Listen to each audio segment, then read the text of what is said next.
Hello guys, how are you doing? My name is Winfred and welcome to this live podcast.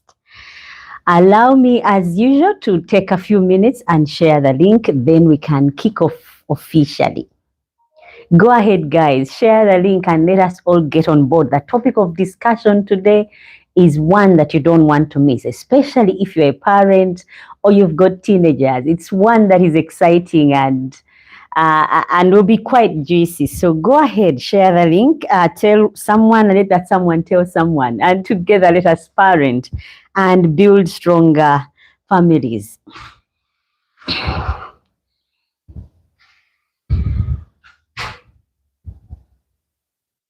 I'm just sharing the link, then we can start.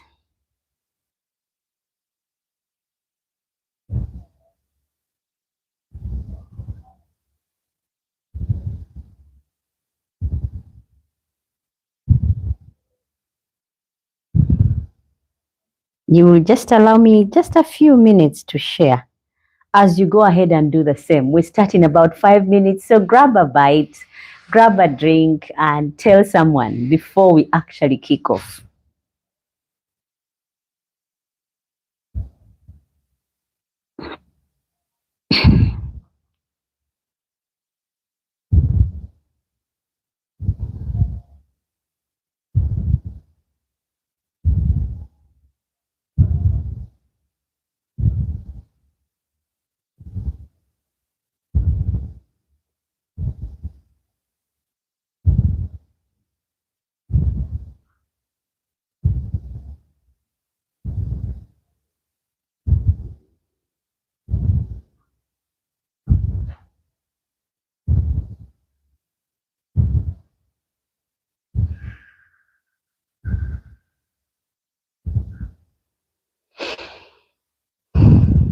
Hey, Jasper, how are you doing, my dear? You're the very first one this time round, and I'm glad that you've tuned in.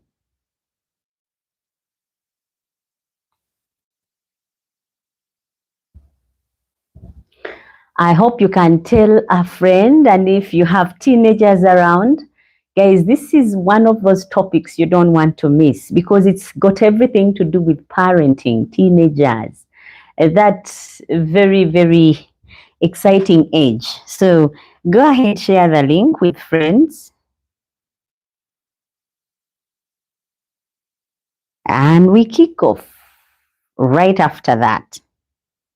I'm just giving you a few minutes to go ahead and share the link with a friend or loved one, or gather friends over, guys. Those who are watching by TV, those who are watching using tabs or phones, guys, you are welcome. And thank you so much for choosing this place for your Fridays. It is not going to be time poorly spent, but well spent.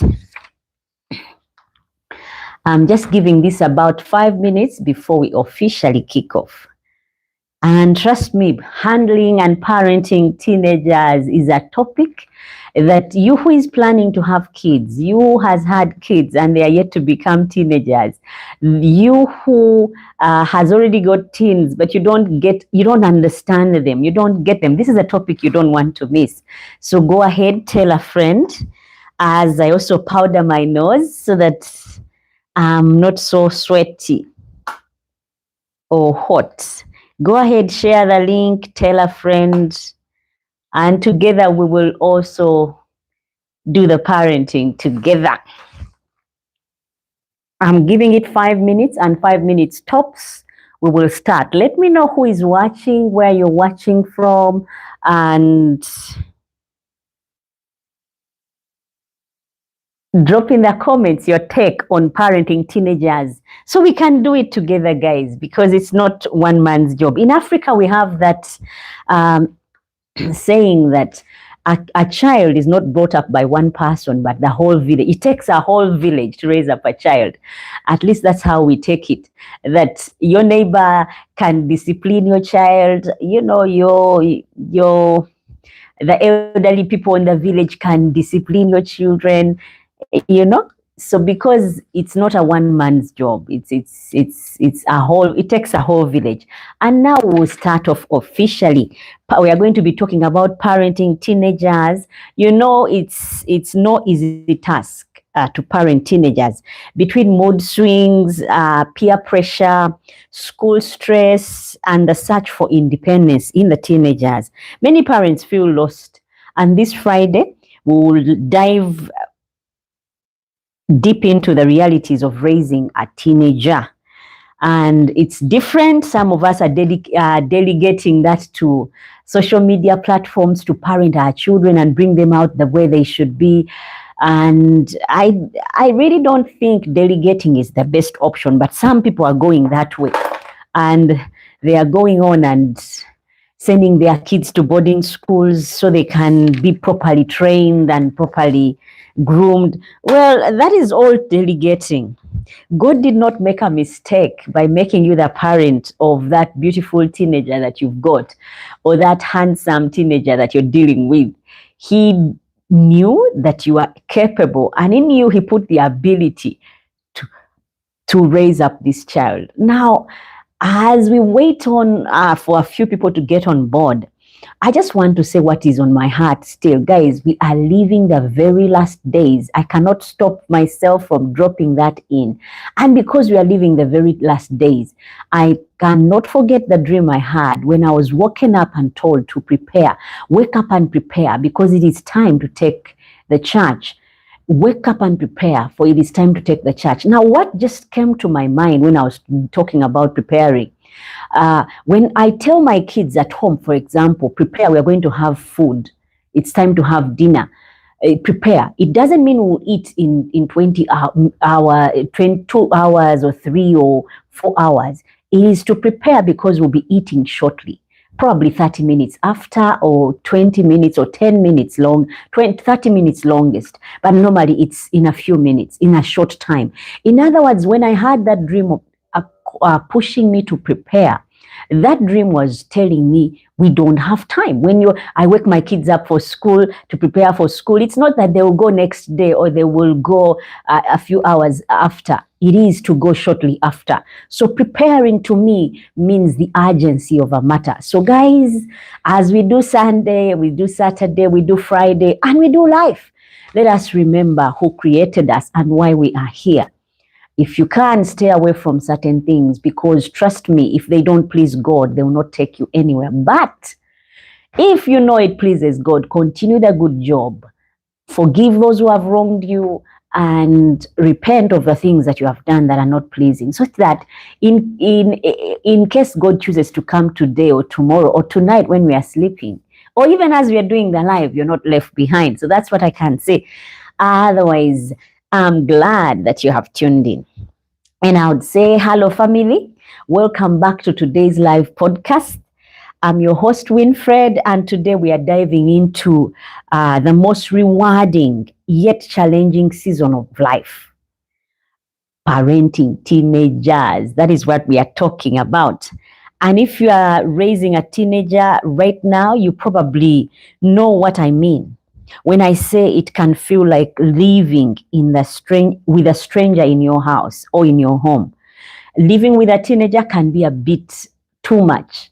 Oh my goodness. Between the mood swings, the peer pressure, the school pressure, and between finding them their independence, goodness, it's a lot for the teenager and for you who has to deal with them. So today we will be diving deep into that topic. So if you know anyone that has got a teenager that is hard and they've actually given up on them, they think they cannot do it.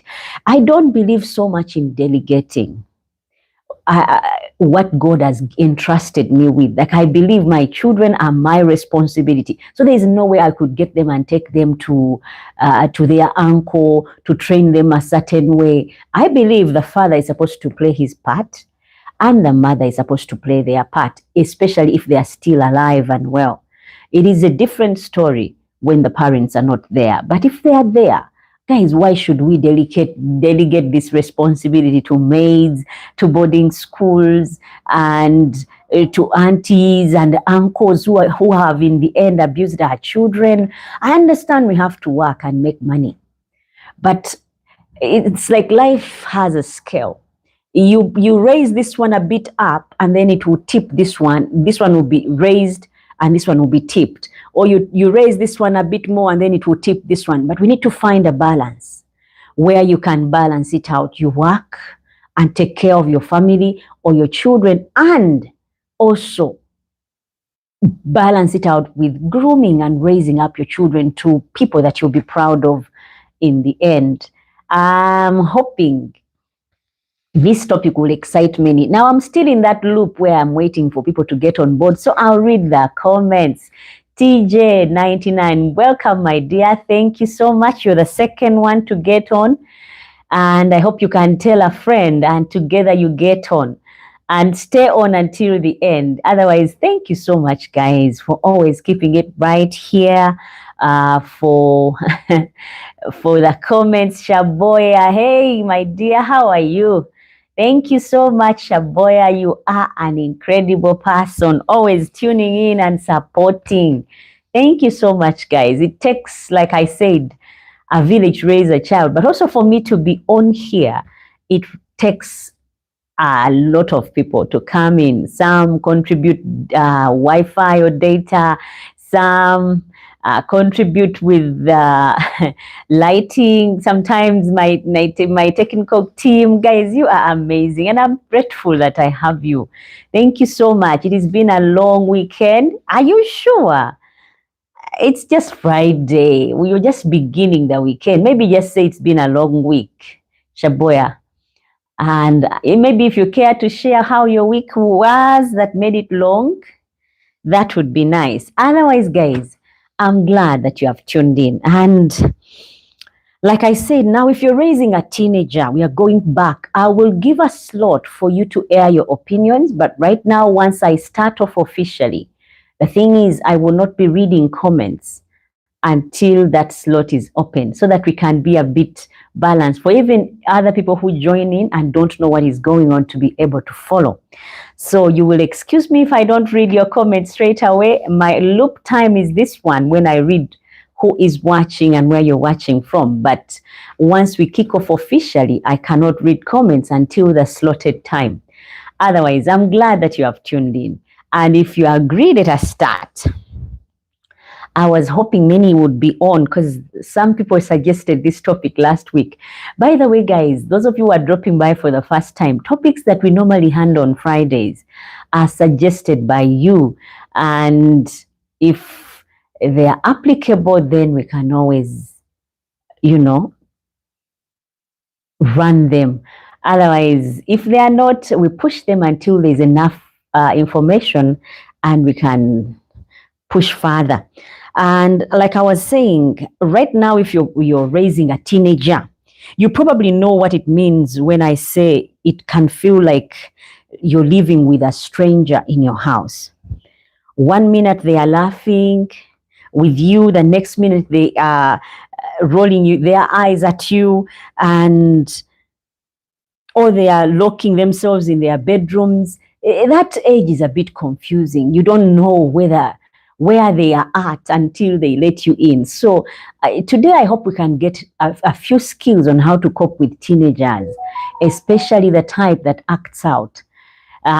You can first of all go ahead and pray about who it is that God has given you to raise as a child, that God will help them come out the best way they should, and they don't act out in anger or are not weighed down by the pressures of being a teenager. Because have you noticed many mistakes that people make in life are made when they are teenagers? That is why it is a very, very, very rewarding yet challenging season of life. If you do your choices right, it is a very rewarding season of being a teenager. But if you do if you do handle your teenage age wrongly, then you live to regret. I mean, I've heard of many teenagers who have gotten pregnant, even while we're in school. There are teenagers that get pregnant. I mean, I'm talking that level of senior two, where you feel the hormones are raging, no one can talk to you, you feel like you're old enough. You know, that's why I said we are dealing with a period where you feel like you want to be independent and you feel like you're grown up yourself. Many parents, while doing teenage age, they feel lost. But I hope after this live podcast, people will have some light as to what it is to have a teenager, to be a teenager, and together be able to work together. Yeah. Like I said, 1 minute the teenagers are laughing, the next minute they are rolling their eyes at you, or they're actually locking themselves up in the bedrooms and they don't want to come out or talk to you. So that's a confusing stage. But here's the thing: the stage is as wild as it. That stage of being a teenager is as wild as it is. But it's also where some strongest parent-childhood bonds can be built. If you do it well, you can really have a good bond with your child during that stage. It's got, like I said, it's got everything. It's got this mix up. They are high 1 minute, they are low at the next minute. They love you, they hate you, they don't want anything to do with you because the hormones are raging. Now, it takes us, first of all, to understand what is going on with my teen to be able to help them. But if you don't take that time, you would actually start judging them and writing them off. And yet, like I said, that stage, as well as it is also where some strongest parent-child bonds can be built if we handle it right. So today we are unpacking it all. Yeah. How to communicate with your teen, how to set boundaries without constant fighting. We are going to be covering those areas. How to deal with mood swings and friendships, dating, school pressure, and even that dreaded screen time battle. Oh my goodness, there's that. When I say screen time battle, I hope you guys can get me. When they don't want to leave their gadgets. If they have a computer, they don't want to go away from it. If they have video games, they are like hooked on there. If they have phones or tablets, they don't want to let go of any of those things. Screen time, yeah, we'll talk about that. And though it's a podcast, yeah, I'll be sharing some stories, giving real examples, and we will allow comments so we can learn together. That is basically what I can say. So grab a notebook, a cup of tea, or a cup of coffee, grab a drink, and let us get deep into this. Let's just jump right in. And trust me, this will be a Friday well spent, especially if you're a parent, if you've got a teenager, if you're planning to have kids, if you have any kids, whether they are your real biological kids or not. Trust me, today we are going to get into the brains of teenagers. And once we can understand them, we can easily relate with them. But failure to understand them, then we judge them. We are not kind towards them. Or we think these ones are just disturbed with hormones and we write them off. But if we choose to take these things that I'm going to be listing down, serious guys, you will be able to get to that place where we call the strongest parent and teenage bond. It will be very beautiful to have, and if the teenage age is handled right. So I'm starting now. Our title for this segment is going to be Understanding Teenagers. Our title for this segment is Understanding Teenagers. Let's start here. To handle teenagers well, we must first understand them. Because if you only see your 15-year-old as a rebellious child, that is all they will be. We need to first understand what our teenagers are about, what that age entails, because we've all been through it.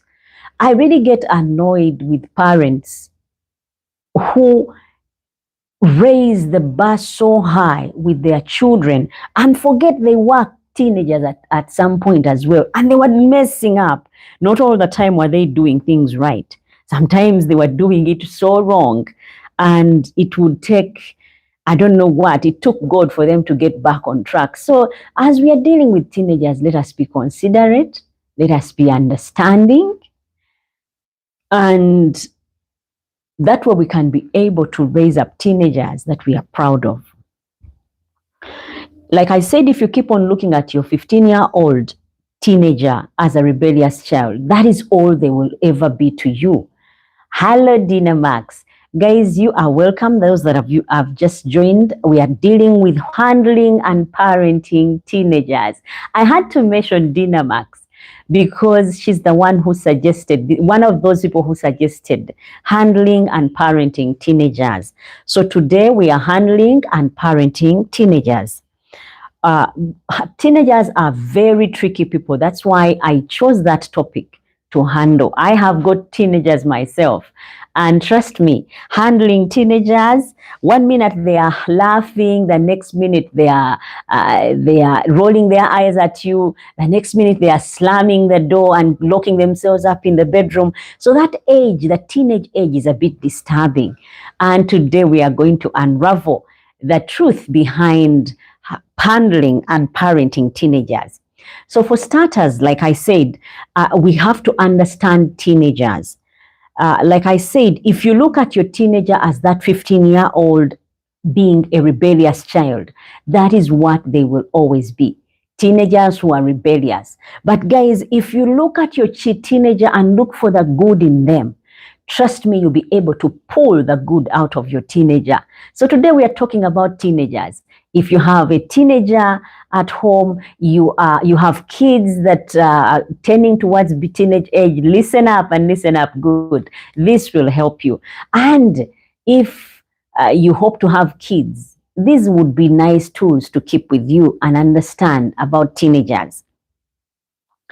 If you look at your teenager as being rebellious, you will keep clashing. But if you see them as a young adult who is trying to figure out life, and everything will change, because you will see they are young adults. They think they are old, but they are not. But try and look at them like young adults and not treat them as rebellious children. Then you'll be able to get a totally different person at the end of the day. Now, here's the fact. The teenage brain is still developing, especially the part that handles decisions. That part of the brain is still developing, especially the part that handles decisions. Reason why I decided to handle teenagers as a topic is because many people have given up on teenagers, and many teenagers make mistakes in their teenage age. Many people get pregnant when they are teenagers. Many people impregnate girls when they are teenagers. They get into addictions in the teenage age. They start smoking because of peer pressure. They start drugs. They start alcohol. All that comes up because of teenage age. Now, if we as parents cannot help them at that delicate stage, and we write them off as being rebellious, they're just 15 years and they are useless. If we do that, then we will not be able to get the best out of them. But treat them as young adults. And guess what? You will not be making a mistake. Yeah? Here's the fact. The teenage brain is still developing, like I said, especially the part that handles decision making and impulse control. Those parts are still developing. And yet when you're a teenager, you think, you know, you understand, you've got things in control. So that part of decision making and impulse control is still developing. That is why your teen may know the right thing to do, but still do the completely opposite thing. An example, it is not just rebelling. Sometimes it's the biology of it. You know, they know they are not supposed to drink alcohol, but they go ahead and drink. and get drunk and then get gang raped, or rape in a gang. Who does that in a right mind? It is the biology that kicks in and gets people to do wrong decisions. Now, imagine this. A parent tells her 16-year-old son, don't drive too fast. That is something that is very common. But in Uganda, that's where this live podcast is. And in Uganda, we don't drive at 16. But in those countries, in the Western world, they drive at 16. So you tell your 16-year-old, don't drive too fast. It's dangerous. The son nods and agrees. Yeah, I understand. But when he gets the car keys and he speeds off with his friends, why? Because in that moment, the thrill outweighs logic. That is why teenagers, because that part of their brain has not yet developed, the decision-making one and the one that the impulse control has not yet kicked in. So they can understand, they hear what you tell them, but they cannot put it into practice. Because in that moment, the thrill outweighs the logic. That's the teenage age at work. So we shouldn't give up on our teenagers, because once we do, their impulse is not on and their decision making is not on. So we constantly have to be in their lives to guide. But also now we are looking at our teenagers as adults, young adults, because if you look at them any other way, they want to be, they feel like they have a say in things. And so you cannot just dismiss them, dismiss their opinions, their suggestions. You have to give them a listening ear on that one. So the first step in parenting teens is patience and perspective. If I may say, it is patience and perspective. You've got to be patient. Remember, all of us have been there before. We tend to forget as parents that we were teenagers as well at some point. And so we judge. We are quick to judge. We are quick to make certain decisions, expecting our teens to be like angels when we were not. I mean, you are drinking to a stupor, you are not living, you are sneaking out at night, you are unruly, but you want this teenager to be on the straight and narrow. So you've got to be understanding and also keep the perspective thing in check. They are not little kids anymore, but they are not fully grown adults either. That is one thing we have to realize about our teenagers. They are not little kids anymore, but they are not grown-up adults. They will still make mistakes. They will still need you, much as they feel the hormones are telling them they can make it without anyone helping them. Like I remember growing up with my sister. There's one time, if she got some money, she would be like, well, I can buy everything out there. And it didn't have to be a lot of money, but she would feel untouchable. She would feel the richest, over 100,000. But as you get older, you start realizing, well, I cannot rebel and run away from home because I've got 100,000, because then the brains have kicked in, the hormones have settled, the logic is in, and you're looking at things a different way. So we need to be patient if we are going to raise up teenagers. We have to be understanding. Now, I'll give an example. This is Carol who told me, because I went around researching to see what I could tell you. And Carol said, my teenager daughter, 14 years, spends all her time in her room. She hardly talks to me anymore. Is this normal? That is what she was asking. Now, I would say that's a great question, Carol. And I said I would answer you on the podcast. I hope you're listening in. Yes, it can be normal to have a teenager who locks themselves up in their bedrooms. Many teens start pulling away because they are forming their own identity. When they are forming their own identity, they pull away. And it's not easy for us to understand. They are trying to understand, what is it that they like? Do they like crowds? Do they like quiet? Do they like certain music? So they pull away.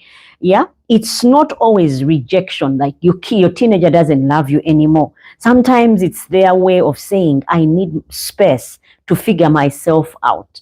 but we don't allow them to have that space, that gap. And so we are always on their case and end up clashing, all the time clashing, because every time they're doing something, you want to be right there. For some reason, teenagers become sneaky.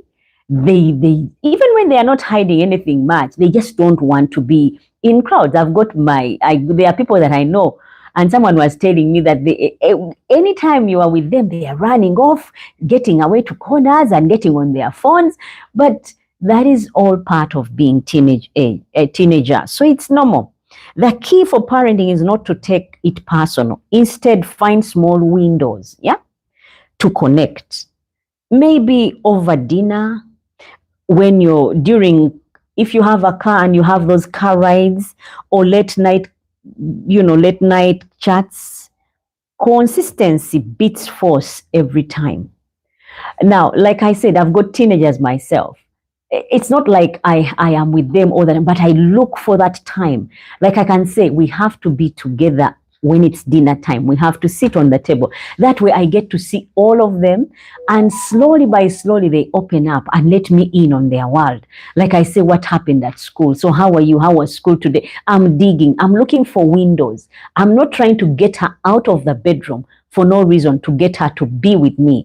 I'm getting her to come to the table while we are eating. Indirectly, I'm digging and trying to find out what is going on in her world. So we need to figure out a way of creating windows to connect with our teenagers without fighting. Yeah. And that, like I said, consistency beats force every time. If you do it today and do it the next day, so she gets to used. Like, I remember one time I used to come in and be with my daughters. When I stop, they're like, you don't come anymore. I don't get it. So they get used, much as they don't want you all the time. But if you do it consistently, it beats force all the time.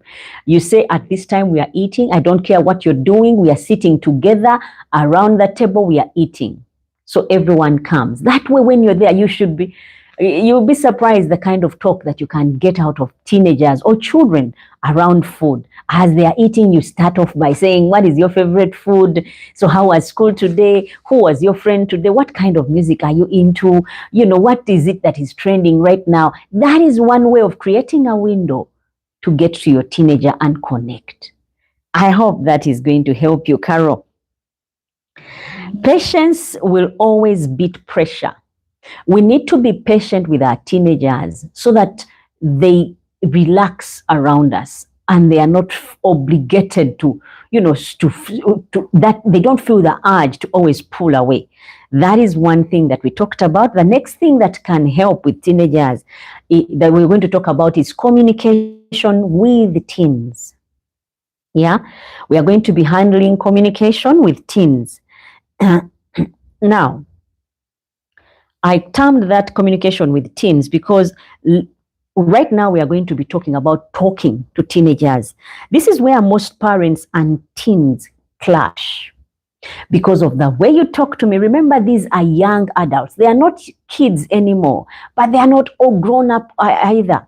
They are in between. So how do I talk to someone who is in between? They are not up there, as in they are too grown up, and they are not so beneath that I can just push my orders and they take.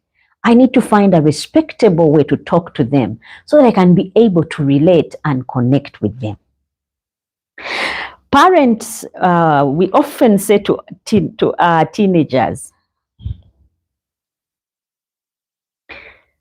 listen to me. Meanwhile, teens often say, my parents don't understand me. We always say, listen to me, listen. And the teenagers are always saying, my parents don't understand me. You see how we are clashing? Because I'm on a different web page and they are on a different web page. So it is likely to cause clashing. Do you see the gap both sides feel? They all feel unheard. Yeah? Like the secret listening without judgment is required at that point where you can just listen but don't judge. Like she can come or he can come and be like, at school, everyone was vaping and you're wondering what is vaping, but you don't want to come off too green. So they start saying, The other one is they can start using codes on you. You want to be like, oh, so what is vaping? How does it feel? And as they have you ever vaped before? Before you know it, they've told you everything. Now that is talking to them without judgment, but still getting to understand what is going on. Because unless we connect with our teenagers, we can never know what they are going through or having to deal with. So that is why I would say that communication here with teens is key. I will give an example. This is a dialogue that I wrote down. The teenager would come in and say, Mom, I don't want to go to college right away. Yeah, that is just an example. I don't want to go to college right away. That now, when I talk about teenager, this is someone who is in senior 5, senior 6, senior 1, senior 2, senior 3. But someone can come, your teenager can come to you and say, I don't want to go to college right away. Now, this is the wrong response from a parent. Yeah. And you say, are you crazy? You will ruin your life. If you delay school, you will ruin it. That is a wrong parent. Because she said, I don't want to go, or he said, I don't want to go to college straight away. After senior 6, I don't want to go. And then you're like, are you crazy?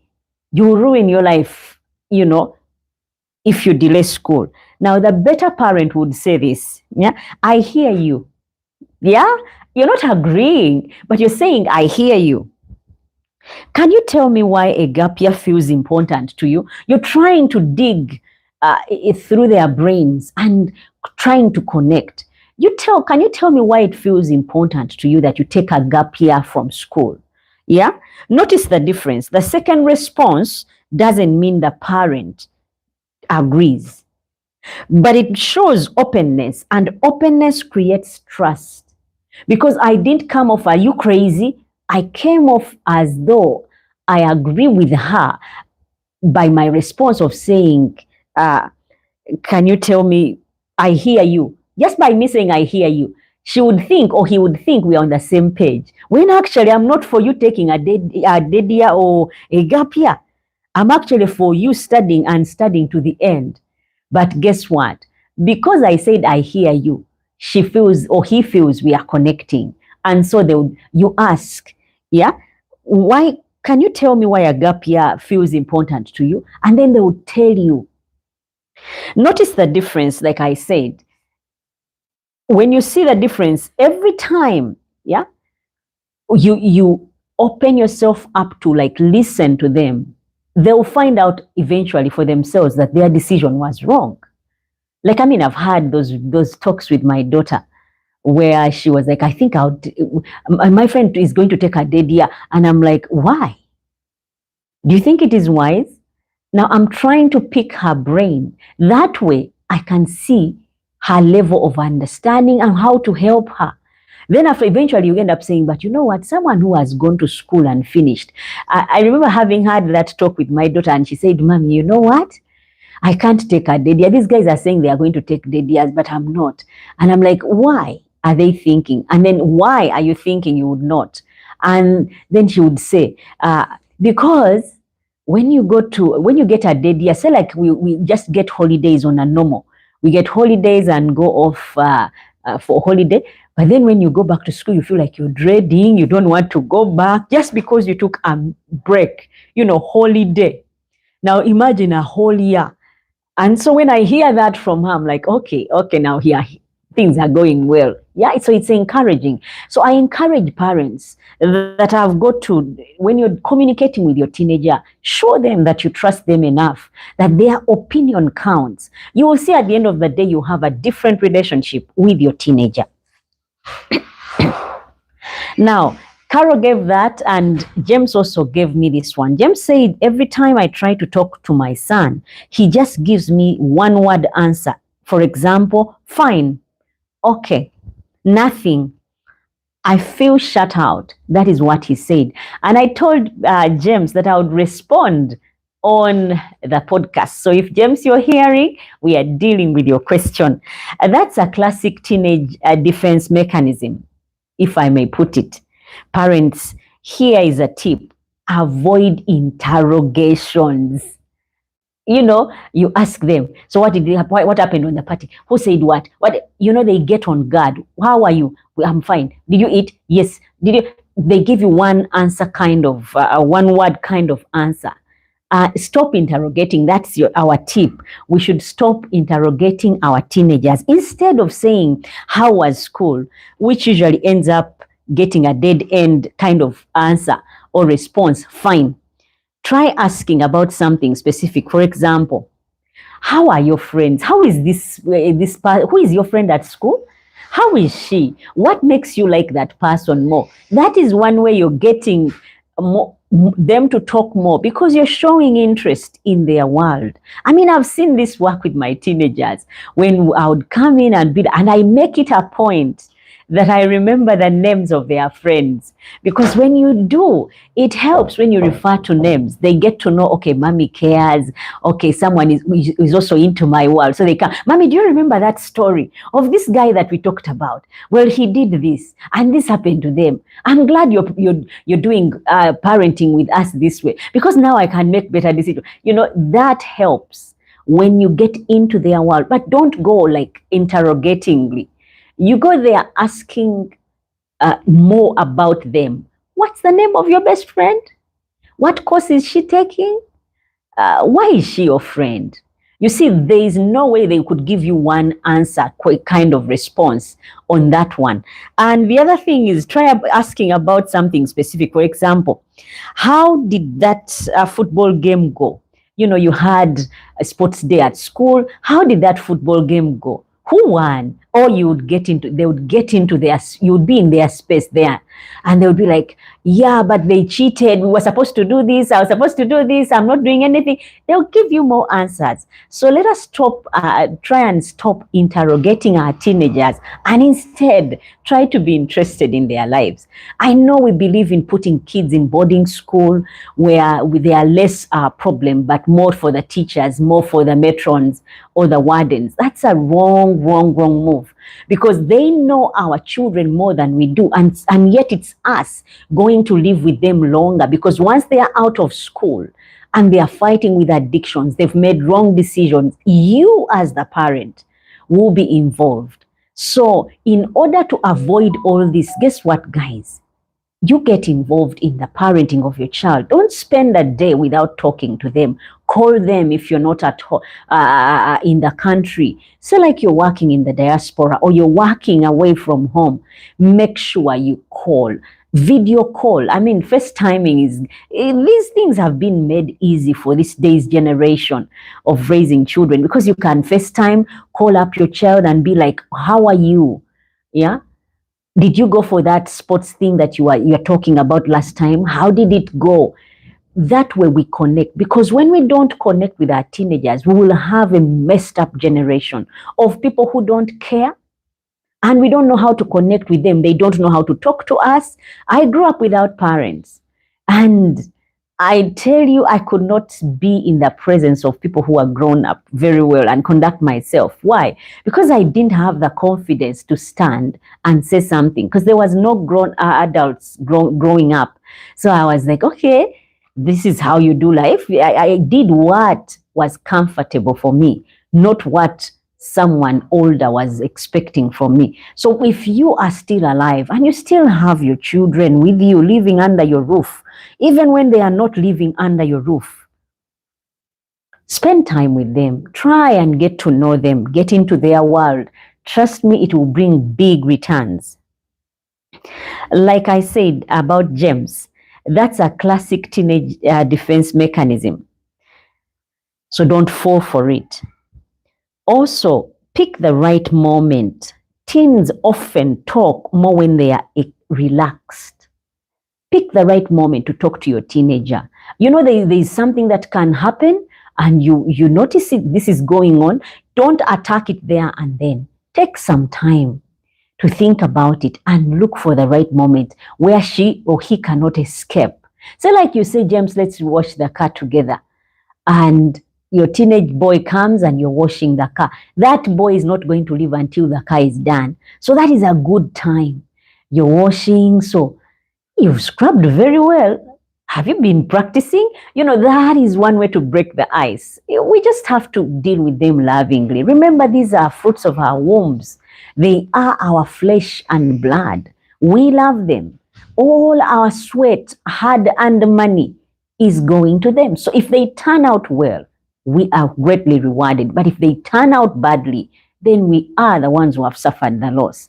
So here is where I caution every parent. Pick the right moment. Teens often respond, like I said, or often talk more when they are relaxed. Maybe late at night, when they've finished homework and they are just chilling on a Friday night like this, after the podcast, you can even just invite your teenager and be like, let's come, let's watch. You find a nice family podcast and get on that together. Find things to do together and connect. The thing is, we want to lower ourselves so much with our children, and it becomes confusing who is the parent and who is the child. Don't let down your guard to a point that it's confusing who is the parent. There's a movie that I was watching some time back, and this kid was wild. And the mom used to give her condoms, give her money to go and spend. And that girl had a friend whose mom was always hands-on. Where are you going? No, you're not. You're not going to that party. You're not going there. Until one day, this girl had had enough, the one who comes from hands-on parents. And she said to her mom, I really have never gone to any party, but now my friend has invited me to her birthday party. It's at her house, and yet it wasn't. So there was actually no party. She just wanted to spend time with her friends. Then, while they were lousing, the mom for the first time said, okay, I've been refusing for so long. Tonight I will allow. And so she allowed. And yet the day she allowed, there was actually no actual party. There was no party going on. So she was going to really have made a wrong move. So when she was talking to her friend, a bunch of boys pulled up in a car, and they called them, hey, beautifuls, come, let's get in and go out and have a good time. And this wild girl was quick to get in. The mom had given her condoms and money to spend. And she was like, no, I can't go. The friend was like, no, I can't go. And this one wayward one was like, but why? And she said, your parents allowed you. Why are we not going out for the first time? So she agreed eventually, because she wanted to feel and look cool as well and experience life for herself, as opposed to what she has always been told is going on in life. Now, when they got in the car, these boys drove all the way up to Mexico. This is a movie now, remember. They drove all the way up to Mexico, and they raped these girls. They gave them drugs, they drugged them, and they couldn't tell what is what from what. But when all that had been done, these boys dropped them off somewhere in Mexico, and the mom was out of her mind, the hands-on kind of mom, went to the parent of the other wayward one and said, your kid is wayward. She's the one who said she's going to have a party with my kid, and yet there was no party. And they were exchanging words as parents, because now they were concerned. But then this girl who is wayward told her friend, while she sobered up a bit, and she said, I don't know after how many days, then she said, I have always admired you. You've always had parents who have said no to you, but my parents have never said no to me. They always give me what I want, when I want, and allow me to do what I want. I've always wanted to have parents who are stopping me from myself. Sometimes we all need that. And that's what the girl said. But anyway, they had over-drugged her. She died. But the other hands-on kind of girl pulled through, I think because she had never used any of these things, they didn't affect her so much. And by the time the parents stressed her and got her from Mexico, she had learned her lesson. So we don't need to let go of our teenagers. We continue speaking, but in love. We continue guiding, mindful that they are not kids anymore. But again, they are not grown up. They are just in between. They're young adults that still need our touch. So we don't need to give up on them, and we don't need to delegate our responsibility. We tend to do that, where you feel like if I have a maid, the maid will talk to the kids, or the aunties or the uncles, or I will give my kid up to boarding school and the school will teach and train up my child. That's a wrong move that we always do. And the results are not always the best. Have that relationship with your child where they can freely talk to you and you can guide them with love, because you're not going to be biased about what you're telling them. When I say pick the right moment to talk to your teen, teens often respond more when they are relaxed. Maybe, like an example, maybe late at night or during a car ride or even while doing chores. You can't tell your daughter or your son, come, we are washing dishes together. And until those dishes are done, trust me, you've had enough talk. This means of yes, fine, no, James, trust me, that will stop. So I hope, James, you have heard and that helps. Pick the right time while doing chores. Probably silence doesn't mean rejection. Sometimes it's just processing. Teenagers, like I said, they've not yet developed the decision-making brain and the impulse. So they make wrong choices. They know what to do, but they don't have, their will is overpowers the moment, and they do other things that are not good per se. Now, this is a reflective pause, if I may put it. Parents listening right now, yeah? Think about the last conversation you had with your teenager. Did you listen? Did you listen more than you spoke, or were you trying to fix everything? Now, this is a reflective part. Just, what the last talk you had with your teenager. I know most of the time we are on their case. You are wearing these clothes. I think you're dressing up the wrong way. You're walking the wrong way. You're suggestive in your talk. When was the last time you talked to your teenager, and what was the talk about? Yeah? Did you try to come in and fix everything quickly? Just reflect on that for a moment and drop in the comments how yours has been, your relationship with your teenager. Otherwise, that covers communication with teens. Now, the next segment we are going to go on is discipline and versus freedom. It is the discipline of a teenager versus the freedom that we give them. Discipline and freedom. The eternal tug of war is disciplining a teenager and allowing them to have their versus their freedoms as teenagers. Teenagers want independence. Parents want safety. The problem happens when we swing too far. Either way, too much control suffocates them, and too much freedom can be dangerous. So we need to find a balance with our teenagers. Am I giving them too much freedom? Am I suffocating them? I'm not allowing them to breathe. Like, I'll give an example. I have teenagers, like I said, and if they ask me to have a sleepover, that for me is a big no-no. I would not let them have a sleepover. I wouldn't.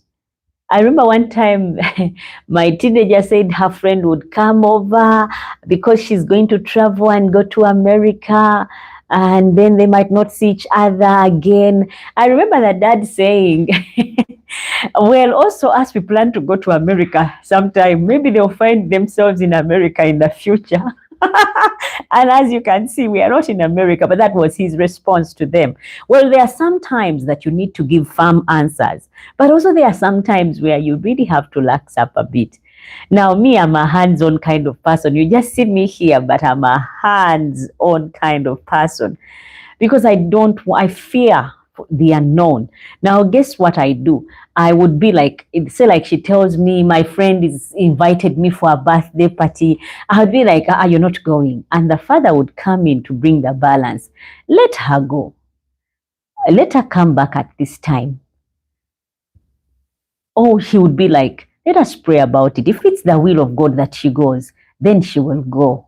If it's not, let them cancel the party. I mean, it's happened before and the party was cancelled. So we can also learn that you cannot parent your children without God. It is God that helps us to do the right thing and to parent our children the right way. So teenagers want independence, but parents want safety. The problem is when we swing too far. Either way, too much control suffocates them, and too much freedom can be dangerous. So that is something to note. Here's the balance. clear boundaries with room for choices. We need to put clear boundaries with room for choices. Say, like I say, you are not going to go for a sleepover, but your friend can come and spend the day with you at home, with us around, you know. So if it is really up to no good, that date won't happen, or whatever that is, it won't happen. We do daytime.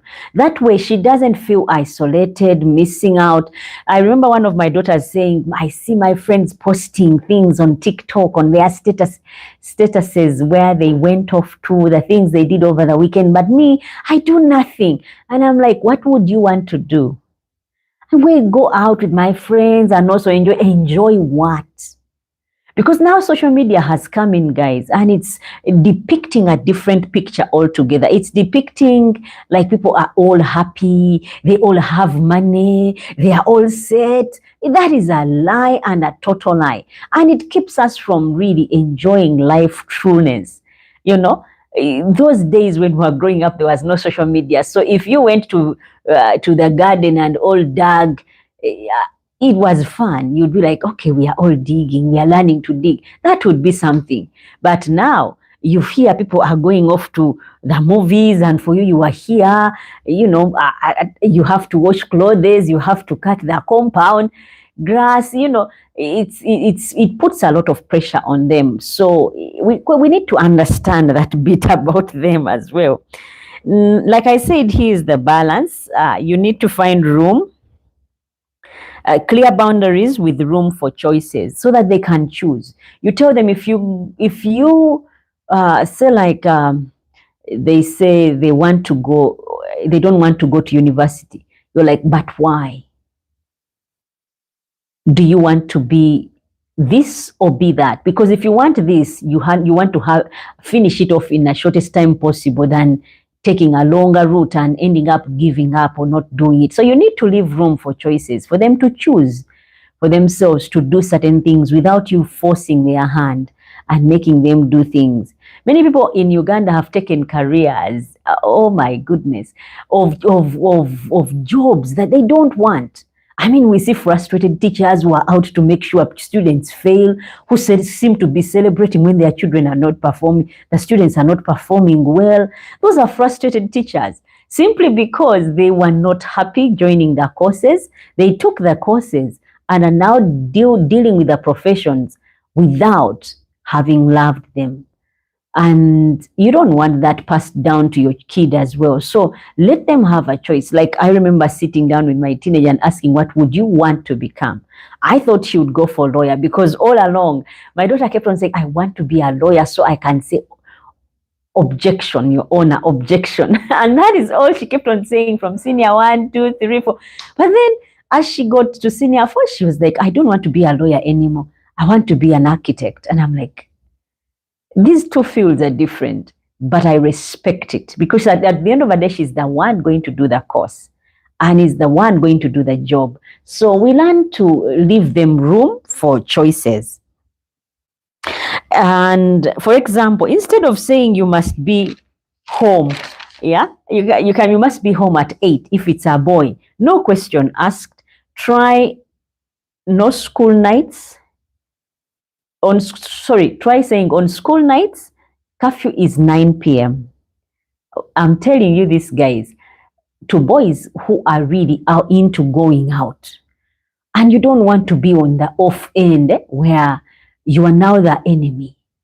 I know in our African culture, parents really beat, but there are cultures where people don't beat their children. And I think it is catching up on us as well. So if you find your boy is a difficult person and they don't listen anymore, at least put a curfew. Instead of him going out and staying out, explain to him the dangers that he's exposing himself to if he stays up very late and out of the house. Because you as a parent, you need to be, first of all, as an example. But now as parents, we are absent parents. We are here today and the next thing we are off. Gone to work, or we are with friends. So it is hard to parent if we are not home. and we are not being exemplary. If you're at home by 8, there is no way your son can come in at 9. There is no way. Now let's try living by example. Unless you're having a night job, which your child will understand that you're out because you're working. But if you're not going to be having a night job, let's try and show by example. Remember, these are young adults.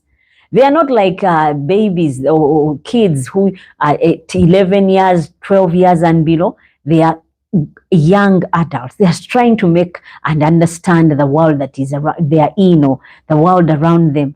So they are learning by example. They see the father smoking, they will smoke because their father smokes and they are looking up to you. They will see the mother drunk and so they will drink because they believe that's what women do at a certain age, probably. I can tell you this because I see my kids who are, 10 years and below. If they see you do a certain hairstyle, they like it. They are like, Mommy, I want to do that kind of hair also when I grow up. Not that the kind of hair will be there when by the time they grow up, but they look for, they are inspired by us. They live by example. So if you can create an unspoken curfew where you want your kid in the house by 8 or by 7 or by 6, you say you come home by that time. If you can, come home by that time so that they can learn from you and they cannot stay out when the man of the house is already in. You want them to succeed in life and focus on school. Tell them about your school experiences, whether you went to school or you did not, because either way, your story will encourage them. If I got pregnant while I was a teenager, I will talk my kids out of being pregnant when they're teenagers. Why? Because I will explain to them exactly what I went through, showing them clearly that it's not good, the best thing for them. But parents have decided to delegate. I don't tell my kids about my faults, my wrongs, my shortcomings, my mistakes. And so I come off as this perfect being. Once these teenagers find out you are not as perfect as you are depicting, then that disappointment will pull through. They'll become defiant in everything that you're doing. Yeah. Now, Dora, I'll go to Dora. Dora is also a person that I met while doing my research on teenagers. And she said, my son keeps pushing the curfew later and later. If I say no, we fight. If I give in, I feel walked over. What should I do? Now, Dora is a single mom. Her son, keeps on pushing the curfew. Now, this is what I would tell Dora. Because I told all these people, you can ask, but whatever answers you're going to get, you'll be getting on the podcast, because that is when I've done enough research and found out exactly what to tell you. And I would say, here is where natural consequences help. Yeah, for Dora, because the son keeps on pushing the curfew away, pushing it further and further until Dora has given up. Natural consequences come in and help. If he comes home late, misses school the next day, don't bail him out. If at school they are going to beat them, if they are going to punish them in any way by picking up, don't pick up a sick note saying he was sick. Don't bail him out. I mean, if he slept late and could not wake up and go to school, and they are calling you as a parent at school to come and explain as to why he missed class or came late, don't bail them out. Let the natural consequences be your help this time round. Don't give him a sick note. Let him explain. And if it's to be punished, let him be punished for what he did. Let him face the school consequences. Teens learn best from the cause and effect. They learn best that way, not constant nagging. If you nag and nag, don't go. They just close you off. But guess what? Let them learn from. At times it's hard to swallow that kind of pill of, deal with the consequences. It is hard to see your teenager going down the wrong way. But the reason why I say let them deal with consequences, I mean, he missed school. And then he's like, Mom, when they call you, just tell them I was sick. Don't call him in sick. Let him suffer the consequences. If it's going to be that he's going to be punished by slashing the compound of the school or by fetching water, whatever it is, don't bail them out, because that's how they learn. That, you know what, I'm doing this, man, if I don't sleep on time and I come in late, this will happen to me and I don't want it to happen again. So they will get on the straight and narrow, just like that. An example, I once had a dad whose daughter kept overspending her money, her allowances. Instead of lecturing, he gave her one lump sum for the month and said, this is all you get to manage the whole term. So manage it well. She ran out. She was out of that money by the second week. The money was gone.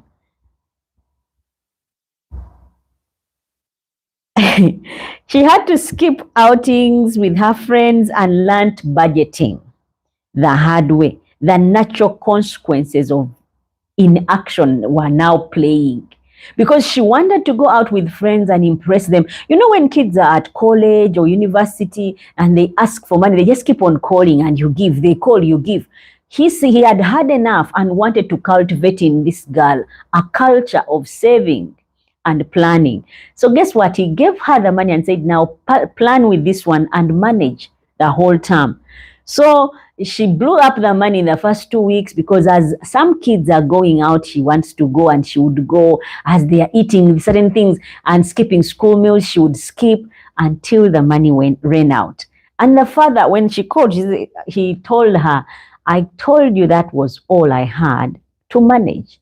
Now, if you did not, I don't know what you're going to do, because I don't have any more money. Oh my goodness, that changed this girl and changed her really well. She had to learn the hard way.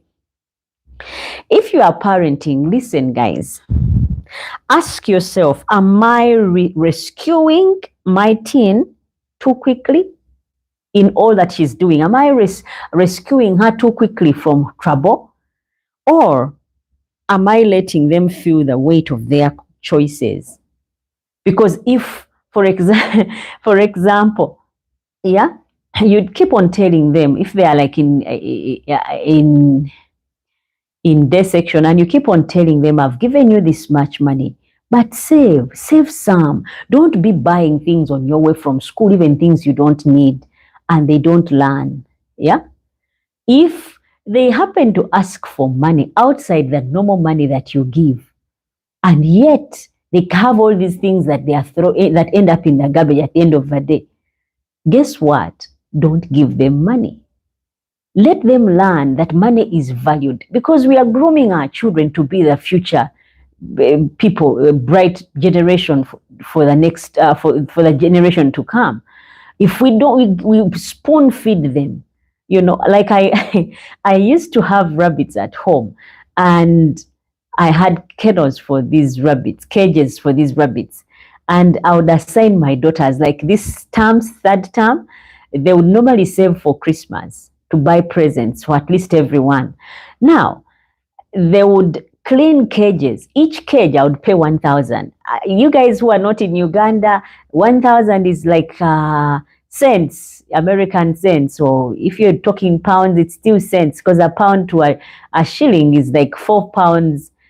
1 pound is 4,500 or 800. Now I was paying 1,000 for each cage. Yeah, get me right. I was the boss.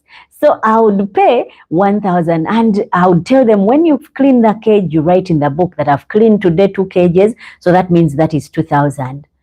Or I've cleaned 4 cages, that is 4,000. So they would write. And then add up their money in November, last third week of November, they would add up their money, and they'll be like, but this money is very little. It's not adding up. Mommy has to increase her salary. We need to have a meeting where we sit and agree that she increases our pay. This pay is really too small. Now they are starting to value money because I give them 1,000 package and find out when they go to the shops that there is nothing they can buy in 1,000 from those supermarkets. So guess what? They now come back with better bargaining power, and they got an understanding of the value of money.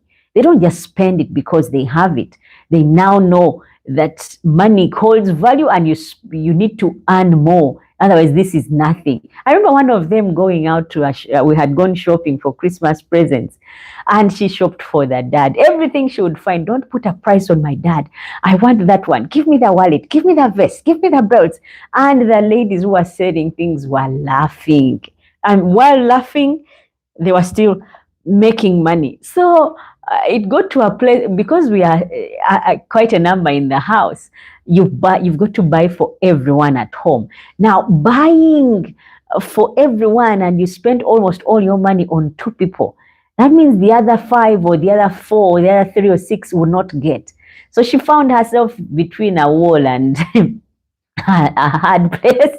So she said, can you please give me 500, a coin, someone, because I'm poor. But these ladies who are selling these things were laughing because she was blowing. And from that day, she has become one person that is good with money. She just doesn't spend it. Even if she gets on her birthday, it's like, I'll put in my piggy bank because I know this is not enough. I need so much if I'm to buy for everyone and presents of this much. So now that creates in them the habit of knowing the value of money without me handing it out to them because they are my kids. Go and shop. They work for it. I can make them, scrub my bathroom. I can make them, things that I would ideally not, no one would do. I would make them do and make them, then pay them. That way they value money.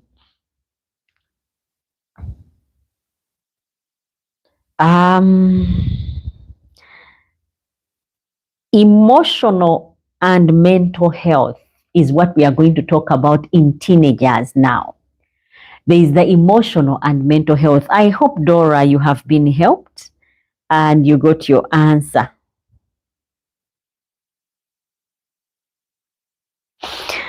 We are now going to talk about emotional and mental health of teenagers. Teenagers are often seen as moody, dramatic, or lazy. That is how we normally see teenagers. But behind those eye rolls and slammed doors, yeah, there is often a storm of emotions with teenagers. They don't know how to handle. There is always that bit of a storm that they don't know how to handle. Here's the truth. Hormonal changes, brain development, and social pressure all collide during adolescence. They all collide. It's a roller coaster. Some mood swings are normal, but others may signal deeper struggles like anxiety and depression. I know of a child, just because the parents separated, this boy cannot look eye in eye at his mom. He's constantly annoyed with her. Not because of anything, but I think it gets you thinking. And the mom doesn't get it. They can never talk. There's one time the mom was trying to get him to do something and he pulled her and let go. The mom wanted to slap him over something, and yet they had separated with the dad. And I think, kids tend to blame the parents for the separations. Either you blame the mom, you didn't try enough, or you pushed my dad to the wall, or it's the dad. They are blaming, saying you pushed our mom away. So they always play that game. Now, in this case, this boy was blaming the mom for what had happened between him and the dad. And that blame game took a toll on their home. And it's still doing the same. I mean, they've tried to take the boy for counseling, but it doesn't seem to be getting anywhere. Simply because the mom is delegating the boy to someone else to help, instead of her as a parent trying to work around, talk about things, ask them, we are separated, how does that make you feel?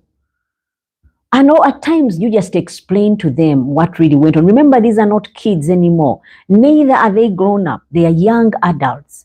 They are trying to collect from every angle to make sense of the world they are living in. So if you involve them, you have less explaining to do.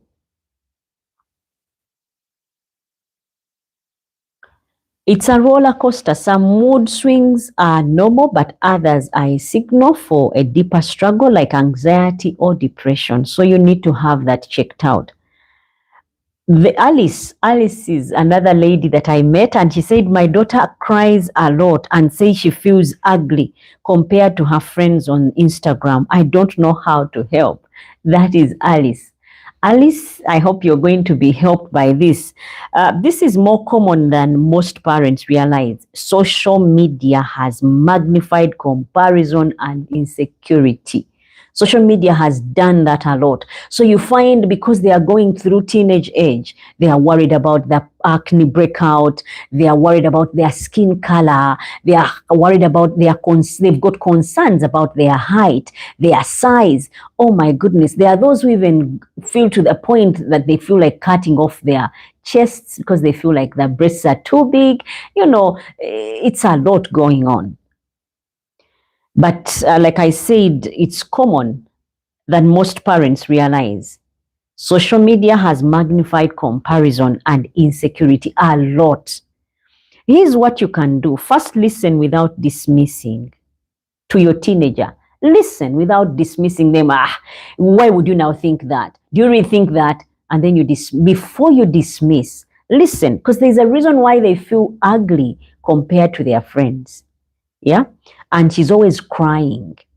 Don't say no. Don't say, oh, you are beautiful. Stop worrying. Instead, validate her feelings. I understand. Yeah? You can come off like saying, I understand you feel that way. Let's talk about it. Yeah? Like I remember when my daughter was not a teenager then, someone called her and said she looks like a monkey. Oh my goodness, she came home crying. Someone said I look like a monkey. And I'm like, who is that? And why would they say that? Then I got her and went to the mirror and I said, look at yourself. Do you really see that you look like a monkey? My daughter was, I think, in the younger classes, like P5 there. But someone had said that and it really hurt and meant something to her. But even right now, she would tell you she's got her own struggles. People are mean. High schools, people are mean.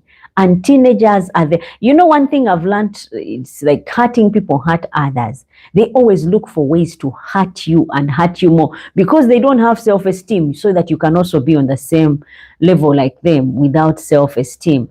So we need to find a way of helping our teenagers, especially praying for them. That is one answer that can cut across any kind of problem that we encounter. Second, after you've told her, let's talk about it, encourage healthy boundaries with social media. Maybe phone-free hours in the evening. Like I was talking to someone and that person told me, I purpose to stay away from TikTok from this time to this time. I only watch TikTok after 8 because it's addictive. And this person was also telling me that he doesn't read the comments on TikTok because some of them really bring you down, and they can bring you down and you can never rise up again because they attack you aggressively and you feel their attack on you. Yeah.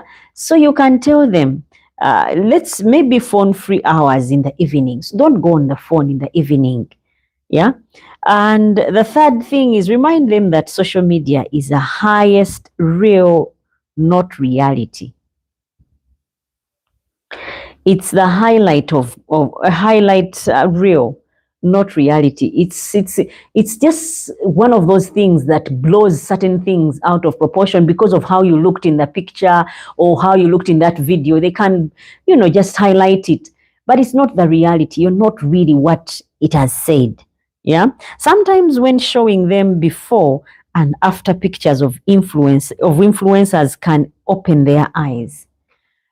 Like when you go to those social media platforms and you show them there before and then you show them there after, they'll really, really clearly see the difference and be like, okay, then I think also I'm at this level and I know things will get better. So, and that helps them to cope with what they think is out there about them.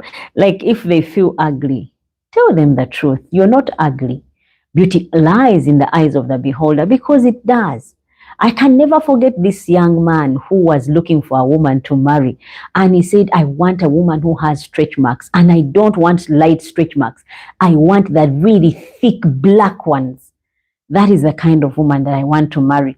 And so the uncle and the auntie went on a search for a woman with the darkest stretch marks, the biggest, darkest stretch marks. And when they found this beautiful lady, she was not certain it's her they wanted. Why? Because she kept on looking at her stretch marks and thinking, look how I look. I don't look good. I have these stretch marks. No one will ever love me. And yet this man in particular asked for a lady with stretch marks that are so dark, because for him, that is his turn on. Oh my goodness. So really, beauty lies in the eyes of the beholder. What may look one man's poison is one man's cake or bread is another man's poison. What you find nice or beautiful, the other may not. So encourage your young person, your teenager, that way, that she may not have looked good to the people on Instagram, but is looking good for someone out there who is tired of people on social media platforms, but likes a real person, because those things are airbrushed, guys. So if you shed that light also to your teenager, so they don't live in that cage of people who are perfect and flawless on social media platforms, then maybe your teenager will be helped. I hope that answers your question, Alice. I will go for a mini dialogue on how you can handle this. The teenager can come to you and say, Mom, I don't fit in. Everyone else is cooler than me. That bit of cooler. They are trending. If your teenager came to you like that, you can say, I can see you are feeling left out. I've felt that way myself. What do you think would help you feel more confident? That is also another way of dealing with your teenager. Notice the parent doesn't jump in with solutions right away. Yeah, they invite the teen to reflect. That is powerful. Yeah, they invite them in. I've been that way before. Yeah, so the teen is like, are you sure? Have you been like that? You look so perfect right now. How come? Let me know how you handled. And that way she can open up, and you can be able to help. Yeah. Now, I'll also go to another reflective pause now that we are dealing with emotional and mental health. Parents, think about this. When was the last time you checked your teen's emotional temperature? To just check in and see how they are emotionally. Not their grades, not their chores, but their hearts. Not to come in and check, have you finished homework, or how did you perform? When was the last time that was done? Just to check in on them, on their emotions, to see how they are feeling. Sometimes the silent teen is the one hurting the most. I mean, she could be silent or he could be silent, but they are hurting. But the ones who are expressive are letting it out and they are okay. So we need to take note of that as well. Academics and pressure and future pressure is the topic that we are handling now. Let's talk about academics and future pressure. Every parent wants their child to succeed, but sometimes that pressure can backfire. You want your child to be successful. You want them to do classes and pass, because you passed math, you want your child to excel in math. You passed history, you want your child to excel in history. Sometimes that can backfire on us. For instance, you might say, we want you to be a doctor, just like your father But maybe your teen loves art. That would bring something that is not easy to digest. Or a mechanic or music. Yeah. When parents push too hard, teens may rebel or shut down. For you want her to be a doctor. Too simple. I remember there was one story that was in the papers where the girl had to take sciences because the parents wanted her to take sciences, but she wasn't comfortable with sciences. But they wanted her to take sciences, and they said, unless you take sciences, we are not paying fees for you. Until the girl took her life. Why did she do that? She failed to find a common ground with her parents. And the solution to her, like I said, these teenagers that do not know, have not yet developed that part of the brain that makes good decisions and acts on impulse. That part has not yet developed. So this girl took her life, and that was the end of it, because she was like, if I cannot do if I cannot do arts, and my parents are insisting I do sciences, I might as well pack out. And so she took her life, and that was it. But really, was that what the parents wanted? If they had found a common ground, yeah, maybe it would have helped their teen and would still be here.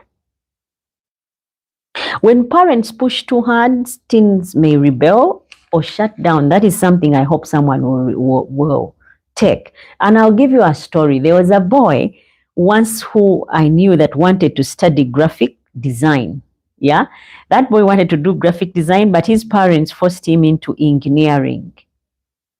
He did it for 2 years, miserable the whole time. Then he dropped out because he didn't have the love for engineering. He wanted graphics design, but the parents could not allow it. So the family lost years of peace. Lesson in that: guide your teenager. Don't dictate. Guide them. You tell them about the advantages of doing certain professions. If you want them to be into music, and right now they're into maybe art, yeah, show them the beauty, the advantage of taking music, because that's what you want. Don't dictate, but guide. It will help your teenager not to shut away their lives from you, but to open up.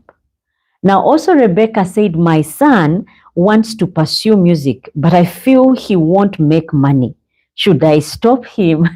That is what Rebecca said. This is tough, but here's the balance. Encourage passion, but also teach practicality. For example, say, I support your music dream. That is something that can pull anyone from anything. I support your music dream, but let's also have a backup plan. Yeah. See how wisely you introduce in something else, because music won't succeed. I mean, we have musicians in Uganda.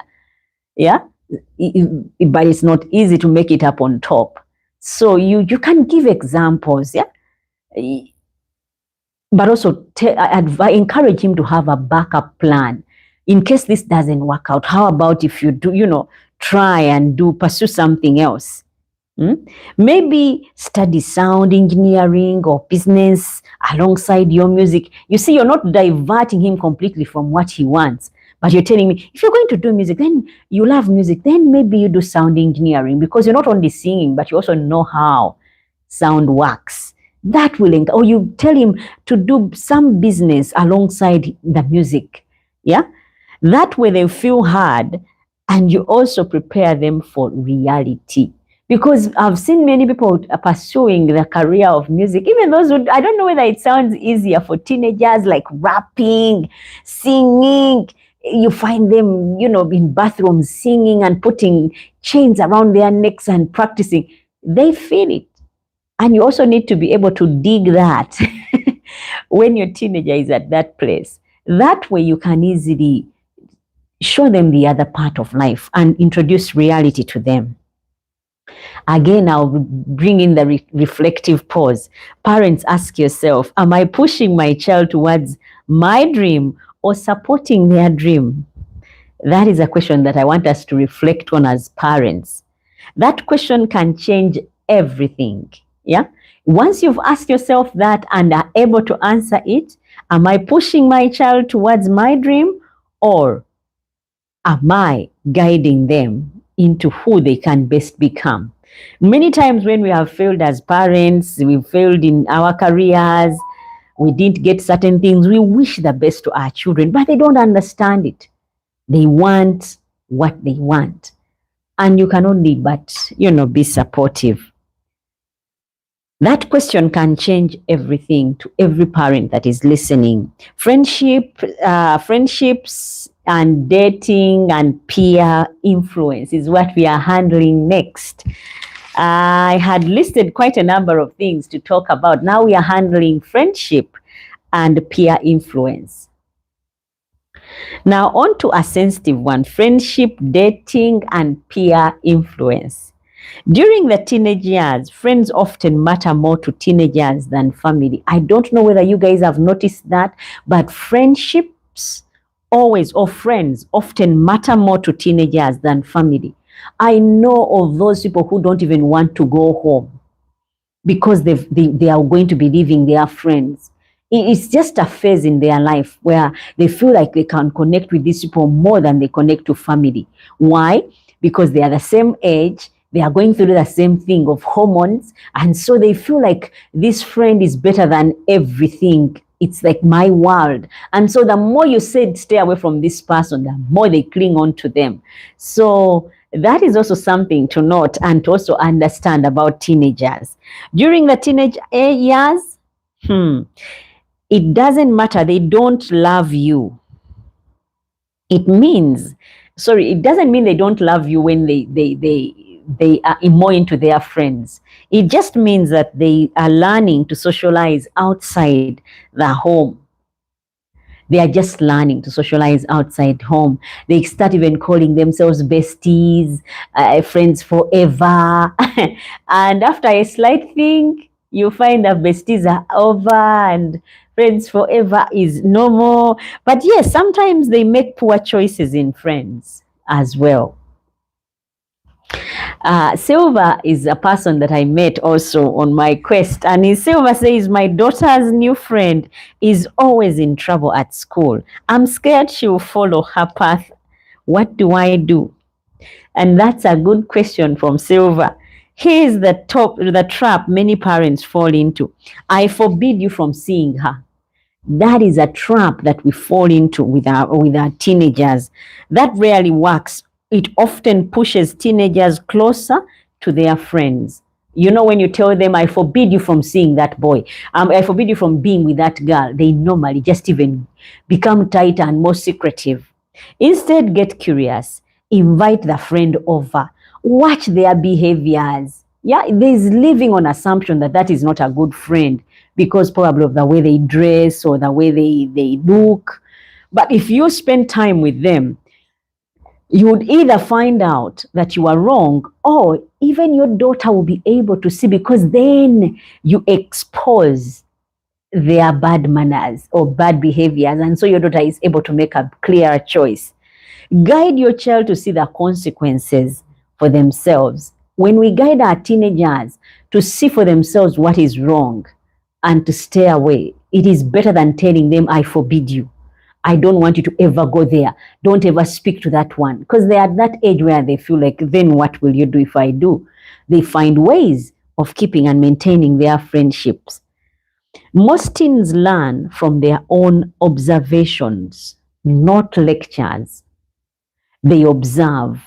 I remember one time I had gone off to a wedding, and there was this kid that we had sat close to, and I was seated with my husband. There was a boy. I think at that time he was about 13. And when my husband crossed his legs, this boy also crossed his legs. When he touched his chin like this boy did the same. So I tapped him and told him, you guess what? You have a mimic here. You try doing something, you see this boy is going to do the same. And the boy did the same. So there's that age where they just want to learn from observation and not lectures of men do this, men do that. If you want your teen to learn how to wash body, try and also have baths quite often. Because the boy will get to know, oh, men are not supposed to be stinkers. They need to keep clean and hygienic, you know. If you have daughters, keep yourself kept, and they also know that they don't have to grow up and be a certain way. We are what our parents are.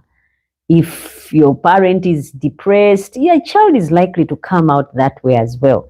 If a parent is jovial, the child will come out that way. So we should put out better examples out there. I'll give you a mini dialogue to this one as well. A teenager comes to the dad and says, "Dad, I have a teenager says to the dad, Dad, I have a boyfriend." And the dad comes in. This is the wrong dad. He says, "You are too young. Break up immediately." Yeah, that is a wrong move from the dad.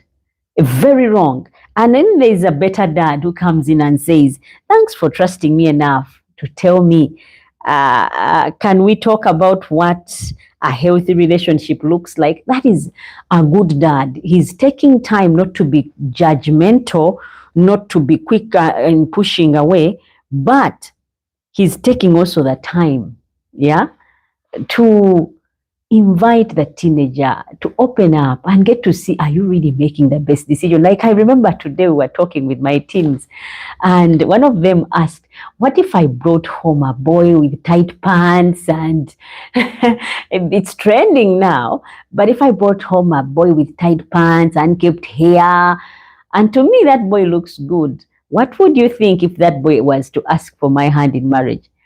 Before I could even say something, the older teenager said, "I, for one, if I'm your parent, I would wonder, is this her taste? Is this what she's into?" Now, you see, they are having their own reflective time, but I'm picking on certain things, you know? So we allow them to be, because remember, they are not kids and they are not adults, but they are young adults. They are trying to learn from observation, and so they are bound to make many mistakes.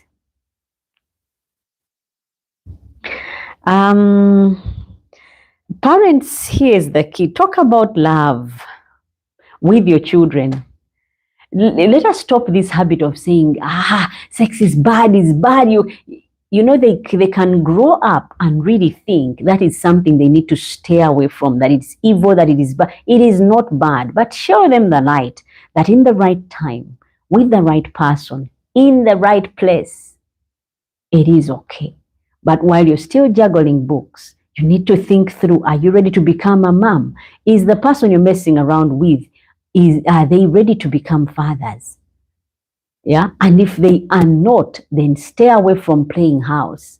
Because trust me, playing house can become your reality very soon if you don't take caution. Yeah. That is, I think, for me, is wise. Don't discourage them and paint a bad picture about certain things. Paint them the way they truly are, because that's what they are, and they are bound to find out for themselves. How can loving someone be evil? If you say it's evil, it's what? Don't paint them in a way that is wrong. Paint it right and let them choose out of their own free will. Boundaries and respect before your teens start dating. Otherwise, they will learn it from TikTok or their peers, and that's dangerous. Because if you tell them it's bad, TikTok will show them and tell them it's okay. And it's bad, because not everything that TikTok is putting out is right. I mean, it has put out so much. It has put out, you can date, you can do this. It has put out so many things. But are they all right? No, they are not. Guess what? You paint the right picture. Speak about everything in love so that they get the right picture and not have a tainted one. And reflectively, yeah, parents again, if your teen came to you today and said they were in a relationship, how would you respond? You know, they are 15, they are 14, they are 16, you know, such a delicate young age. How would you respond? Would you slam the door or open a safe conversation with your teenager? How would you respond? That is something to reflect on. Preparing for adulthood is what we are going to talk about next. There were quite a number of areas that I pointed out for teenagers and handling and parenting teenagers. Remember, guys, it's a live podcast. You can go ahead and drop in the comment section what you think and your experiences with teenagers and who it is that is watching and where you're watching from. Otherwise, for now, I continue. We are talking about preparing your teenager for adulthood. Yeah. Parenting isn't just about keeping kids safe. It's about preparing them for life. You don't just keep them safe for today. It is preparing them for life. Many teens graduate from high school, yeah, knowing calculus, but not how to cook a meal. I mean, they can calculate just about anything, but not know how to cook a meal. Balance money or do laundry. They don't know how to go to a shop and get balance or even do laundry. They don't. Many teens don't. That's where parents come in. We are supposed to guide them, yeah, and keep them safe and prepare them for the life that is going to come. Because when we don't prepare them, then they are not ready to become what the world is waiting for them to be. Teach them life skills like cooking, like cleaning, baking, budgeting, time management. Yeah. No one will teach them time management except you, because charity begins at home. If you always are late at school in nursery, primary, you're always late, and then you expect your kid to grow up being able to keep time.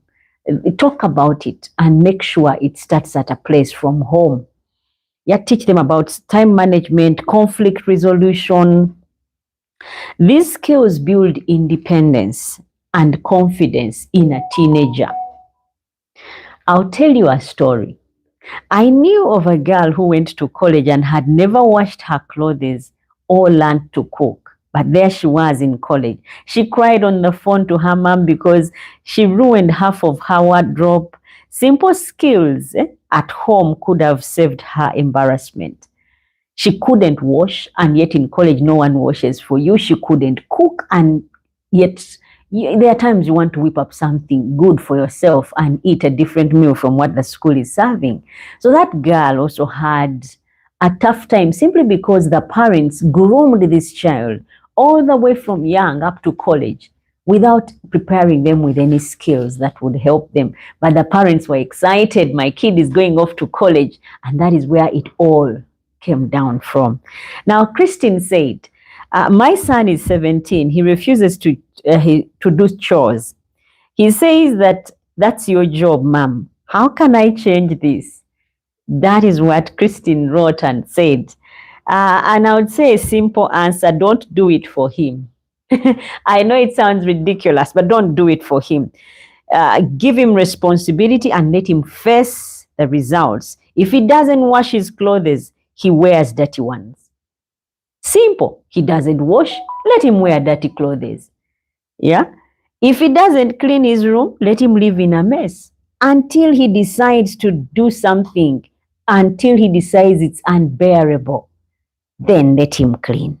Sometimes the best teacher is reality.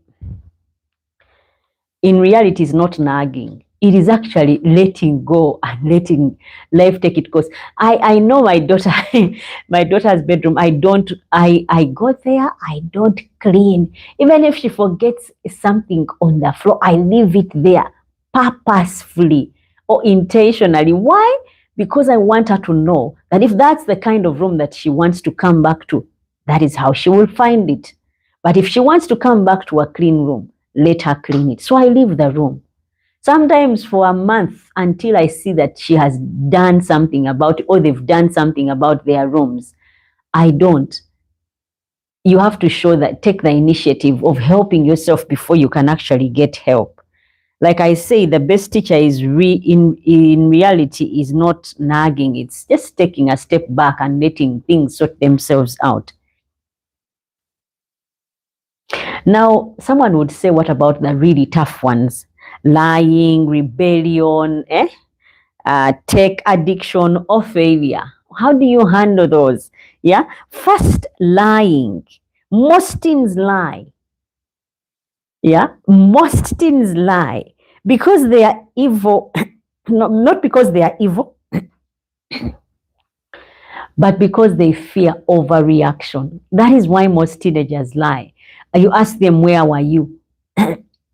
We delayed in class. There was traffic jam. When actually there was no traffic jam and the class ended on time. But because they fear your reaction, so they lie. We need to create that environment where they can talk to us without making up such big lies. It is better to believe the truth of a child who was in wrong than one who has painted the picture they are not in the wrong and yet they are lies. Yeah. I hope someone is listening and this will help you have a better teenager. If your teen lies, address it calmly. I would rather hear the truth and be upset about my teen than be lied to. Build safety around honesty. We need to build safety around honesty. You want your teenager to be honest, not a liar. The second is rebellion. Sometimes rebellion is testing independence. Did you know that about our teenagers? Rebellion is testing independence. Don't always meet fire with fire. Choose your battles wisely. Not every hairstyle, outfit, or slang is a hill to die on. Did you get me on that one? I will say it again.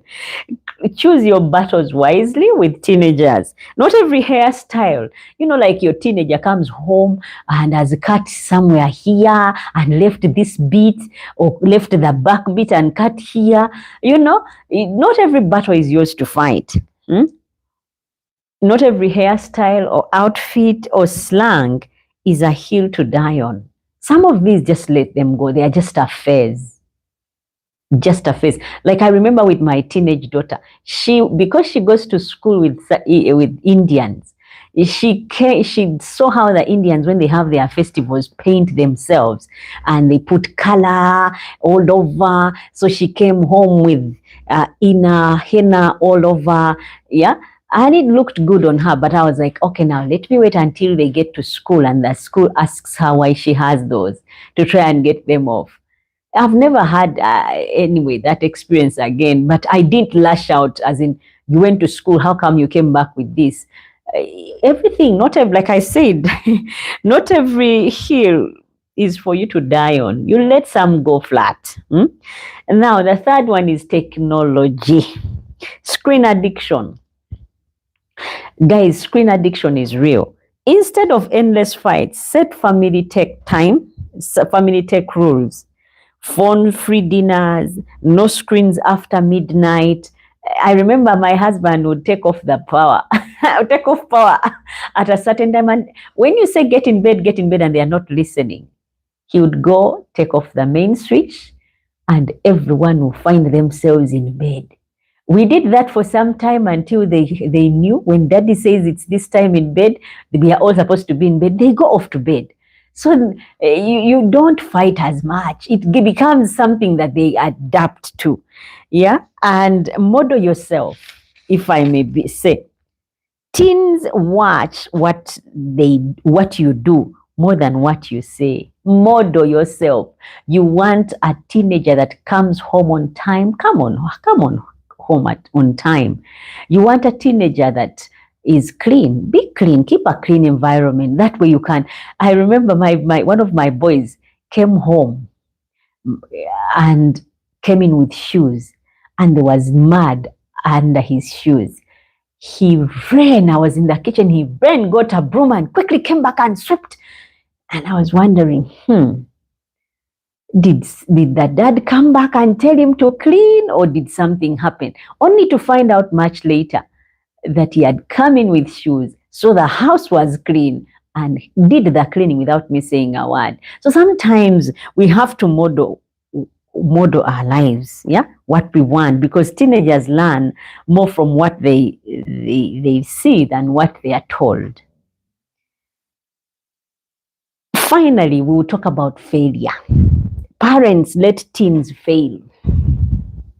I know it is hard. Let them fail. I don't push my kids to go to school and be like the first. I tell them, do your best. We love you all the same.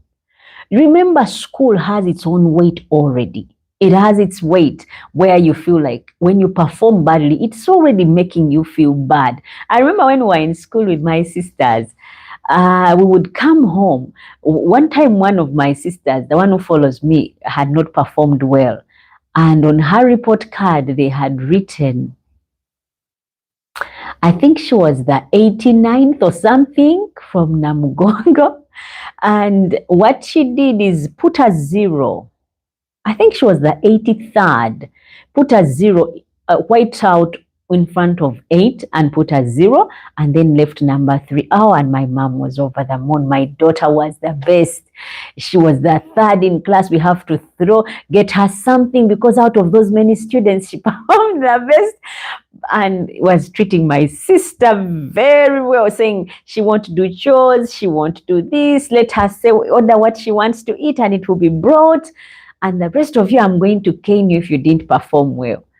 And we all told her, if it's my turn to do dishes, you will have to wash them. Because you very much know that you did not perform well. We just covered up for you. Otherwise, you would have been beaten for being almost close to the last one, being among the last 10. So performing poorly can really affect a child, even without the parent saying a thing, because their self-esteem, even among themselves, they think they are dumb or stupid or dense. And already some people say that one doesn't understand a thing. They whisper at school. So it is enough pressure for a teenager to perform. So this is why I said, parents, let teens fail. Don't rush to rescue every time. Sometimes they've failed in class because they did not revise. And because they did not revise, they got they got a bad performance. Guess what? You did your part. You paid the fees. It gets to a point where even if you're not there, they know how to, remobilize themselves and get back to revising, because they don't want to get bad reports. You performed poorly last time and you saw the disappointment on my face. Guess what? I will not be there to tell you go and revise. You revise on your own, because that is what life is going to model us into. You want to succeed, you put in more. Like I was talking to my daughter about schools and universities. The more you put in, the better results you get. The less you put in, the poorer the results that you get. So what do you want? How far do you want to go in life? Where do you want to do life from? All that is determined by how much you put in.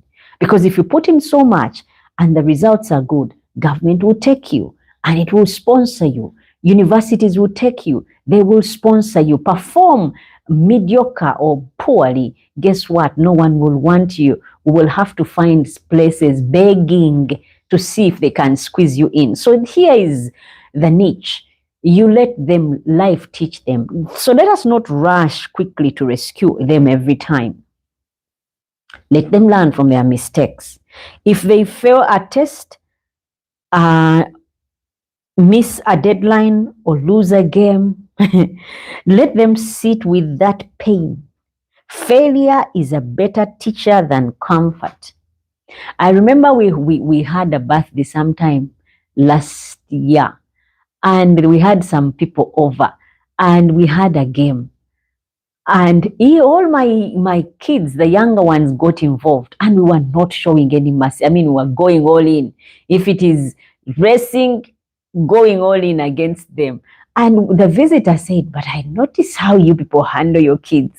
You don't even show any mercy. At least you pretend and fail and let them win. I was like, and will the world do the same for them? So we have loved our kids and cushioned them so well that they cannot stand on their own when we are not there. We need to be a people who offer them reality of life, because trust me, the world is not kind. The world will not put a cushion on every place where they will step. They will have to find their cushions themselves. So think about it that way and provide a better ground for your kids. Guys, I want to read some comments and the lines are open. Remember, it's a live podcast. Go ahead, drop in the comment section. who it is that is watching, and your experience with teenagers. Let us share and let me hear what you have to say. Dina says, hi, Jasper. Hubs, our society. That's so true. Social media has messed up our society. Indeed, social media has done it. Oh my goodness, there are these girls who are on the plane to Dubai. They are supposed to be at university, but they are leaving and they call themselves brand ambassadors. I don't know what brands they are promoting, but they are living the life. They are driving their cars, carrying these Gucci bags that every girl is aspiring to get and smelling really nice. Now, that's the picture they've painted, that they are well to do. I bet you their parents don't even know that they are always on the plane instead of being at university. They call themselves brand ambassadors.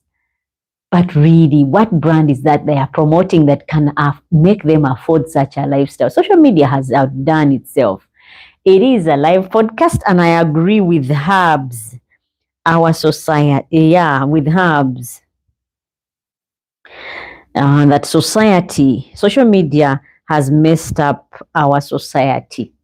It really has messed up our society. We are not living real lives. We are living in our heads or in the dream world. Do you know when you watch the Kardashians or whichever people, I don't know who are on right now, how they wake up and just go to shop and you want to be like that? Even these Ugandan celebrities who live a lie, and you think that is the life to live. I remember one of my kids telling me that people at school are saying that when they grow up, they want to go and do plastic surgery, so that they can join those celebrities. And they are living their life. That's the picture painted to teenagers. And so they think, why work? I mean, if you have the looks, you can get free life, you know. But it's a wrong picture, and social media is to blame for all that. Guys, it's a live chat. Go ahead and drop in the comments what your take is on how to parent and handle teenagers. Hub says it's really sad. And Dinamark says technology. Yeah. Technology has done a lot. We are comparing ourselves left, right, and center. And our children, that is why I'm saying, guys, we should be kind to our children because they've got a lot working against them. But if we create this environment where we are real with them, don't hide, don't paint a picture that is not. Tell them good things come from hard work.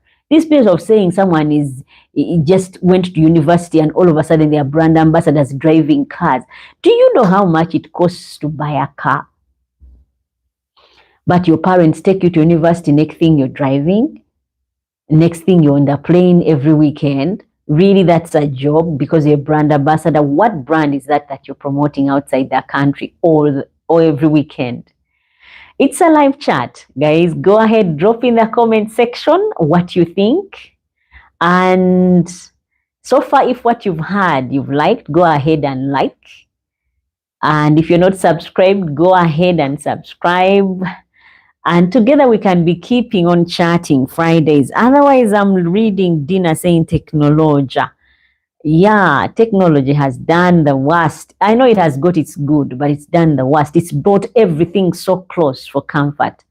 I mean, you're at home, your teenager is getting to learn about pornography at home, in his room. It's not anymore that you have to go to a cafe, or take pictures or invest in some money. This time around, if there is data, they will have everything. And we can't avoid or stay away from technology. We need it, but it's just that we also turn it round for the worst. And Cedric says you haven't read our comments. Yeah, I was going to read the comments and I'm reading them now. I hope that answers. Guys, it's a live chat. Let me know what your take is on parenting and handling teenagers, what your experiences have been. Otherwise, we will continue by saying, as we wrap up today's podcast, let's remember this parenting teenagers is not about control, it's about connection. While you're parenting your teenager, it's about connecting with them, not controlling them. Because you will have a better person, you will have the best parent-child relationship, bond, if you do it right. But if you do it wrong, chances are you will mess up and lose out completely. Those are the people that you've seen that have run away from home. People don't run away from home when they are in their 20s. No. They leave home because they are grown up. But people who run away from home are teenagers who are tired of your control and are looking to connect. They are looking to connect with people their age. They are looking to connect with people who are their age mates or who understand them. I think Cedric said I missed comments. So I'm going to go back a bit up and read some of these comments. Okay, Dina Max said, when does that part of the brain develop? And when is their impulse on? Now, that part of the brain for the teenagers develops when they have hit about 25, because then they have collected enough experiences.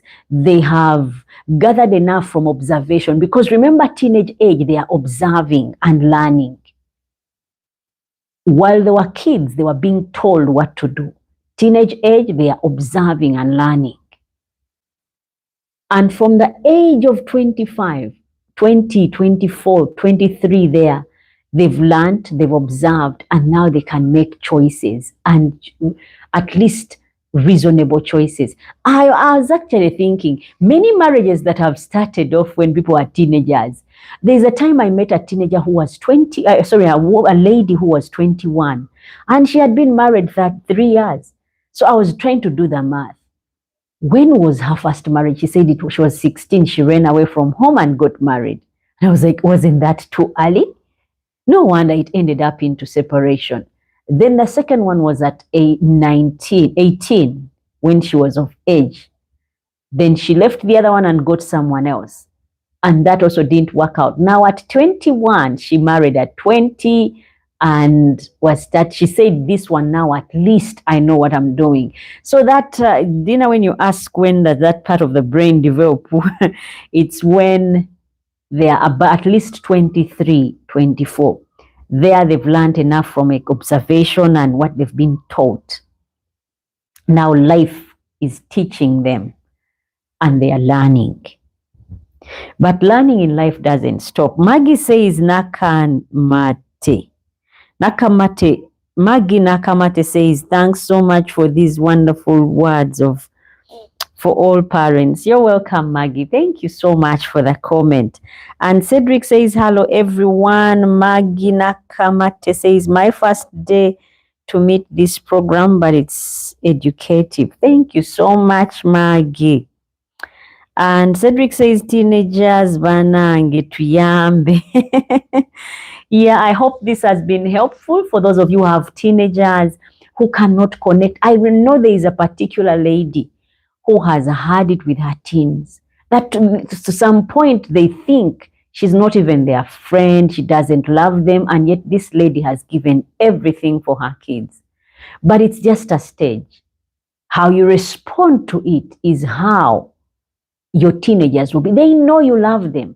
Like I said, that part of the brain is not yet developed. They know the right thing but can't do it, because the moment they start, oh my goodness, it's a lot that is playing against them. So they end up doing the wrong thing. 1 minute they are laughing, next they are rolling eyes, next they are locking themselves away in bedrooms. Yeah, it's that part of the brain that is disturbing them. And I'll read a comment from Cedric says, educative indeed. Yeah, I'm glad it is. And Hub says, this information is very important to us first-time parents and future parents. Yeah, when we are caught off guard, we don't even know what is going on. But again, one thing I want us to remember, guys, is we've been there before. So if you were one teenager that was wild, don't be so much on guard wanting yours to come out on the straight and narrow. The apple does not fall far from the tree. One good way to respond to this, guys, is remembering where you came from as well. That you were one as well. And there you get to be kind, be understanding to these teenagers, and being patient, because you realize this is a phase, it will pass. Do you know kids that tell their parents they hate them? After some time, they're the ones who say, like, I can never, ever fail to thank my mom for always being there, or my dad for always being there. And yet at some point they were saying, I hate you, I hate you. It's a phase and it doesn't last. This phase can easily pass if we back it up with prayer. You pray for your teenager every day. Not only teenagers, you pray for the younger ones before they approach teenage age. Because as they approach, God has equipped you with skills to help them, to deal with them, to cope with them. But if you wait until it's too late and give it up to the matrons at school, the teachers at school, the aunties of the village, the neighbors, they will impart in your children the things that you don't want. But if this is your child, really you need to take, it's like I get my car and I give it out to anyone. If that is my case and I give my car out to anyone, if it breaks down, I have no one to blame. But if I take my car and I give it out to particular people, make sure it is serviced, make sure it is properly maintained, I have no one to blame when things are not working. I know exactly. Like, I'll give you an example. I got a machine at home and I'm the only one strictly who used to operate it. So I would find it breaks up less because I know exactly what I pressed or what I did or what I put in. But if it's many hands handling my machine, guess what? It will break down and I don't know whether it's breaking down because it wasn't cleaned or it wasn't closed properly, or it's because of overloading, you know. Same applies to our children. If we choose to handle them ourselves, I don't even believe in this thing of I will take you to your auntie to talk to you, your uncles to talk to you. Do it. Do it. If you have life, do it. Because you will do it with love. The other ones will do it out of obligation. And sometimes it's not delivered right. So you pull the rebellious person out of your teenager. Yeah, like there are some things that we do traditionally, some norms, some culture things, and kids don't understand. Like one time my kid asked me, why do we even have to go to school? I wish I could meet this person who invented school. And then I would talk to them, ask them why they invented school. You see, because they don't understand why they have to go in the morning and come back in the evening. One of them said, I think it is best I get married so that I stop going to school. So to her, not going to school is when you're not married, when you're married, so you don't go. Oh, I want to be like daddy. People, have you noticed families of lawyers produce lawyers? If the dad is a lawyer, the uncle is the father is a lawyer, the child is likely to become a lawyer because all he's used to is legal cases, papers, laws, degrees passing left, right, and center. They will become lawyers because that's what they've been introduced to. That's a good, very good, very good observation. Thank you, Habs. And Dina says, please like the live and subscribe. Thank you, Dina. And Dina also says the relationship has been, my relationship has been the worst. And Habs sent a smile. Cedric says, my friends is all I hear. I feel like I'm competing with their friends. Yeah. Sometimes, like I said, I hope I mentioned that, Cedric. Like at that stage, their friends are more important to them than family. Not that they don't love their family, but it feels like they connect with these friends on a higher level, where They are going through they are the same age. They understand the same thing. They want to lock themselves in rooms. They they want to spend more time on the screens. They have a lot in common. So that makes them feel like these people, that fellow teenagers uh, are more important than family. But I give it time, guys. It all settles. All dust settles. You just have to be patient at this.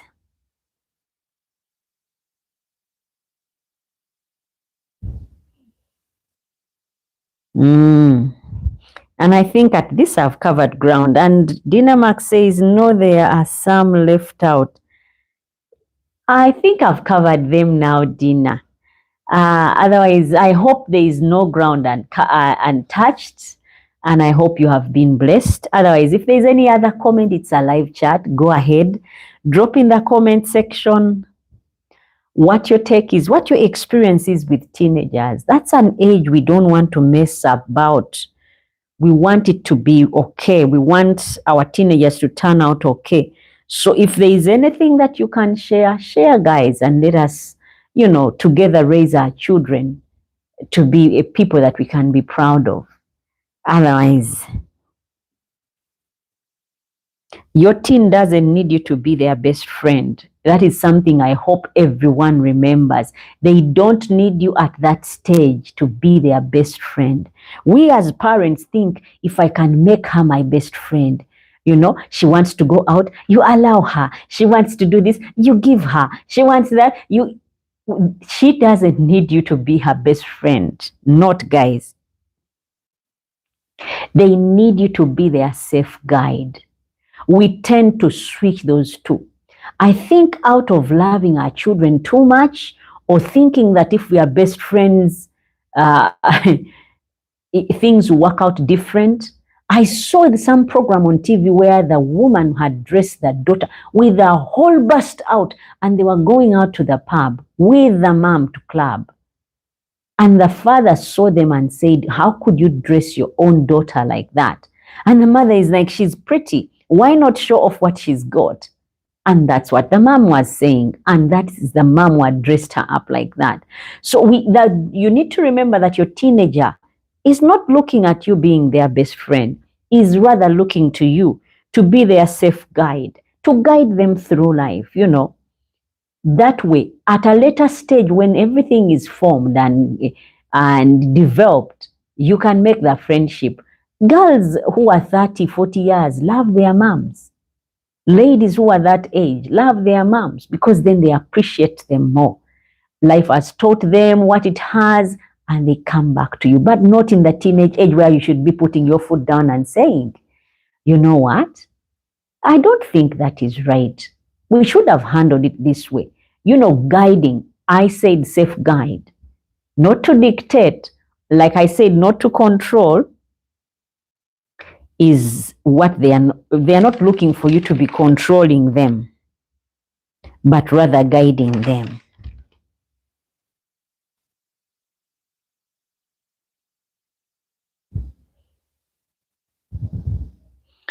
And connecting with them. Someone who listens sets boundaries. That is something I also wanted to talk about. A person who listens to you sets boundaries and loves them even when they push back. A person, I'll say it again, someone who listens sets boundaries and loves them even when they push back. In other words, I can set boundaries at home. But even when my kids come and question, and they're like, but why? It's okay for them to question, not to be like, you're in control, you're controlling, that is it, period. Without an explanation. We need to explain to them as to why certain things are going on. And we don't start it at a teenage age. We start it early. You tell them you're going to bed, go to bed now. And they are like, but why, mommy? And you give an explanation as to why. Tomorrow you have school. You will be tired when you wake up. And guess what? You will sleep in class and it won't end well with you at school where we are not. That hits home. Like one time my son stayed up very late and went off to school. When he was in class, he couldn't keep his eyes open. He said, my eyes kept on burning to sleep, burning to sleep. So I went off to the nap room and slept. The teacher told me to go to the nap room and I slept. When I woke up, I had missed lessons, I had notes to copy, but I was fresh. Now, from that day when I say go to bed, no one asks that why, because they know there's school tomorrow and they need to be fresh for the day, you know. So there are some things when you put them out there, boundaries, and you love when people push back at the whatever it is that you have said. So to every parent listening, I would say this: be patient to your teenagers and don't give up. There are some people who have written off their teenagers, calling them all kinds of things. That one, only God knows. For us, we gave up. Maybe you try. We shouldn't give up on what is ours, which is our children. They are all God has given and entrusted us with. So we cannot give up. We need to be patient while they go through the phase. There are those who can't wait to leave home. And they're like me, when I become 18, when I become 19, I'll leave. Until they become 18 and realize, I'm 18, but I don't even have what it takes to keep me out of this house. And they stay.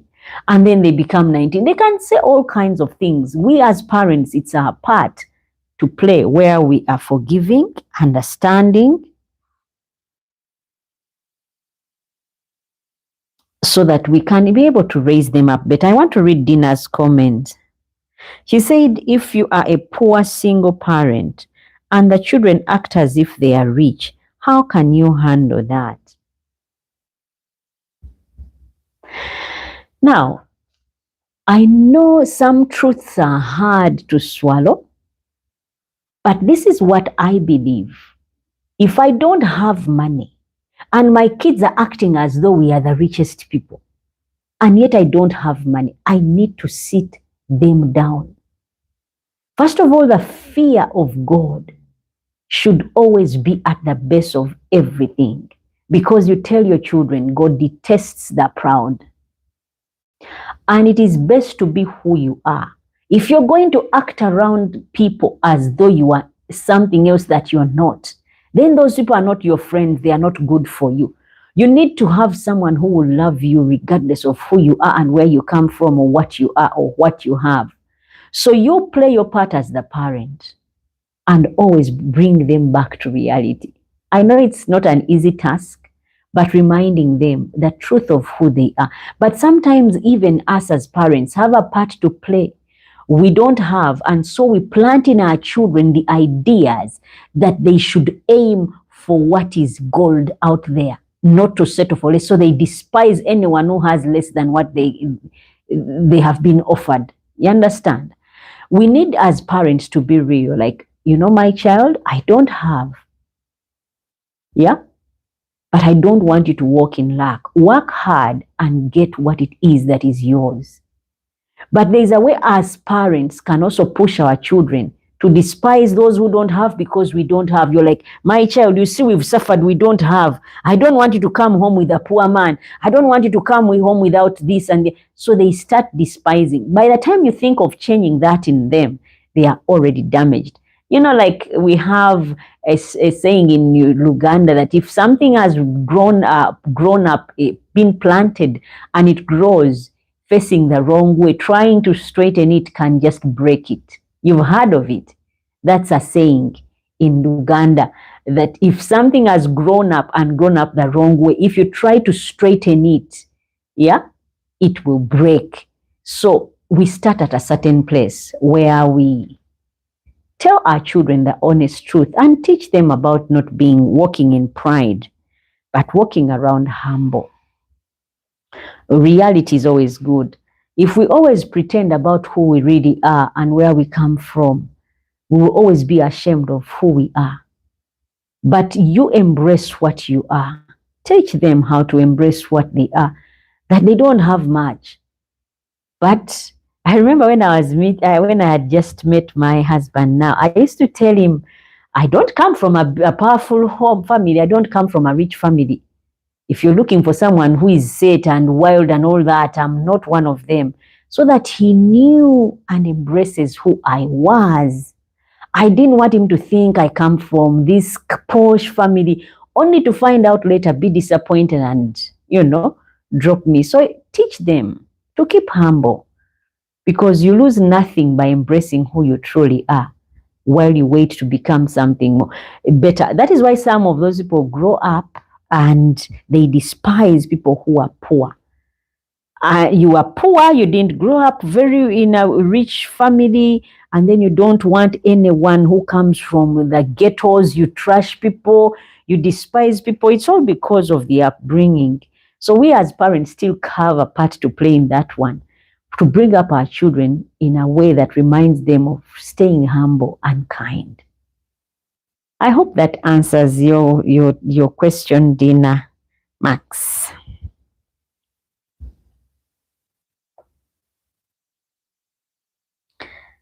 So to every parent listening in, be patient and don't give up on your teenager. They are young adults that need you for guidance. The seeds you plant now, even if they don't show immediately, will grow into strong, lasting bonds. Even if your child doesn't show you today that they love you, they appreciate you, that what you're doing is good for them, putting kind of a guideline in their lives, kind of a guide in their life, guess what? Those seeds will grow and will result into a strong and lasting bond. I've had people get married on their wedding day and they are thanking their parents. They're like, Daddy always used to tell us, don't do this, and it's what has helped me become the man I am today. They will get to that point where they appreciate all that you have been in their lives. So don't stop and don't give up on them. And I think I'll have to close off from here, because you guys are watching and you're not commenting. I hope that you have enjoyed. Thank you for joining me today. If this is your first time and this conversation has blessed you, share it with others, other parents who might be struggling with their teenagers. Maybe this will open their eyes to what really is going on with them, so that we can together raise up a generation of people that are well-groomed and are loved. Because once you've misunderstood, I saw some program on TV, this man had grown up, just before we end. This man had grown up and his mom died when he was 6 years, and he grew up with different people and no one ever invested time to love him, to know him, encourage him to express himself, cared really deeply for him. But there he was at 48 meeting this lady that he said he loved, and the lady loved him. But there was this catch. He had never expressed himself to anyone, so he was not open to touch, cuddle, nothing like that, because no one had ever done it for him. Remember, his mom died at 6, and when the mom died, the people he was staying with, no one ever hugged him. So now he's married off to this woman and she wants to hug him. He's like, I don't want any touchings. Body huggings, no way. Because I've never received them. I don't know how to give them. And I remember the judge telling him that while you were expressing yourself about what you went through, I saw a human being pull through. That means there's a soul in there that can still be changed, that can still love and care and learn to care. So what we don't teach our children, they won't be able to give out. Now remember, teenagers are learning from what they observe. If you want them to be caring, you want them to be humble yourself. I remember my husband always says something, that he never heard his dad talk ill about anyone. He would never talk ill about anyone. And so he keeps himself from talking about people, simply because that is what he grew up seeing. But if you grow up where people are gossiping and talking about each other, neighbors, relatives, friends, you will grow up thinking that's the way to go. And you'll be worse than the ones who taught you. Why? Because that's what you grew up seeing. So observing from teenagers, is something we need to note and learn that they do a lot.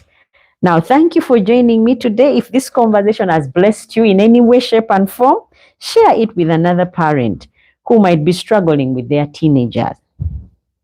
And don't forget to subscribe, to like the video, and for more real talks like this, you go ahead and subscribe. You'll be able to see them in the live chats, in the live section, because we've done videos on investments, videos on finances, relationships, and everything in between. So you can binge on any of them. Just check out the lives you enjoy. Otherwise, I'm Winfred, and this was our deep dive into handling and parenting teenagers. See you next time. Bye, guys, and stay blessed.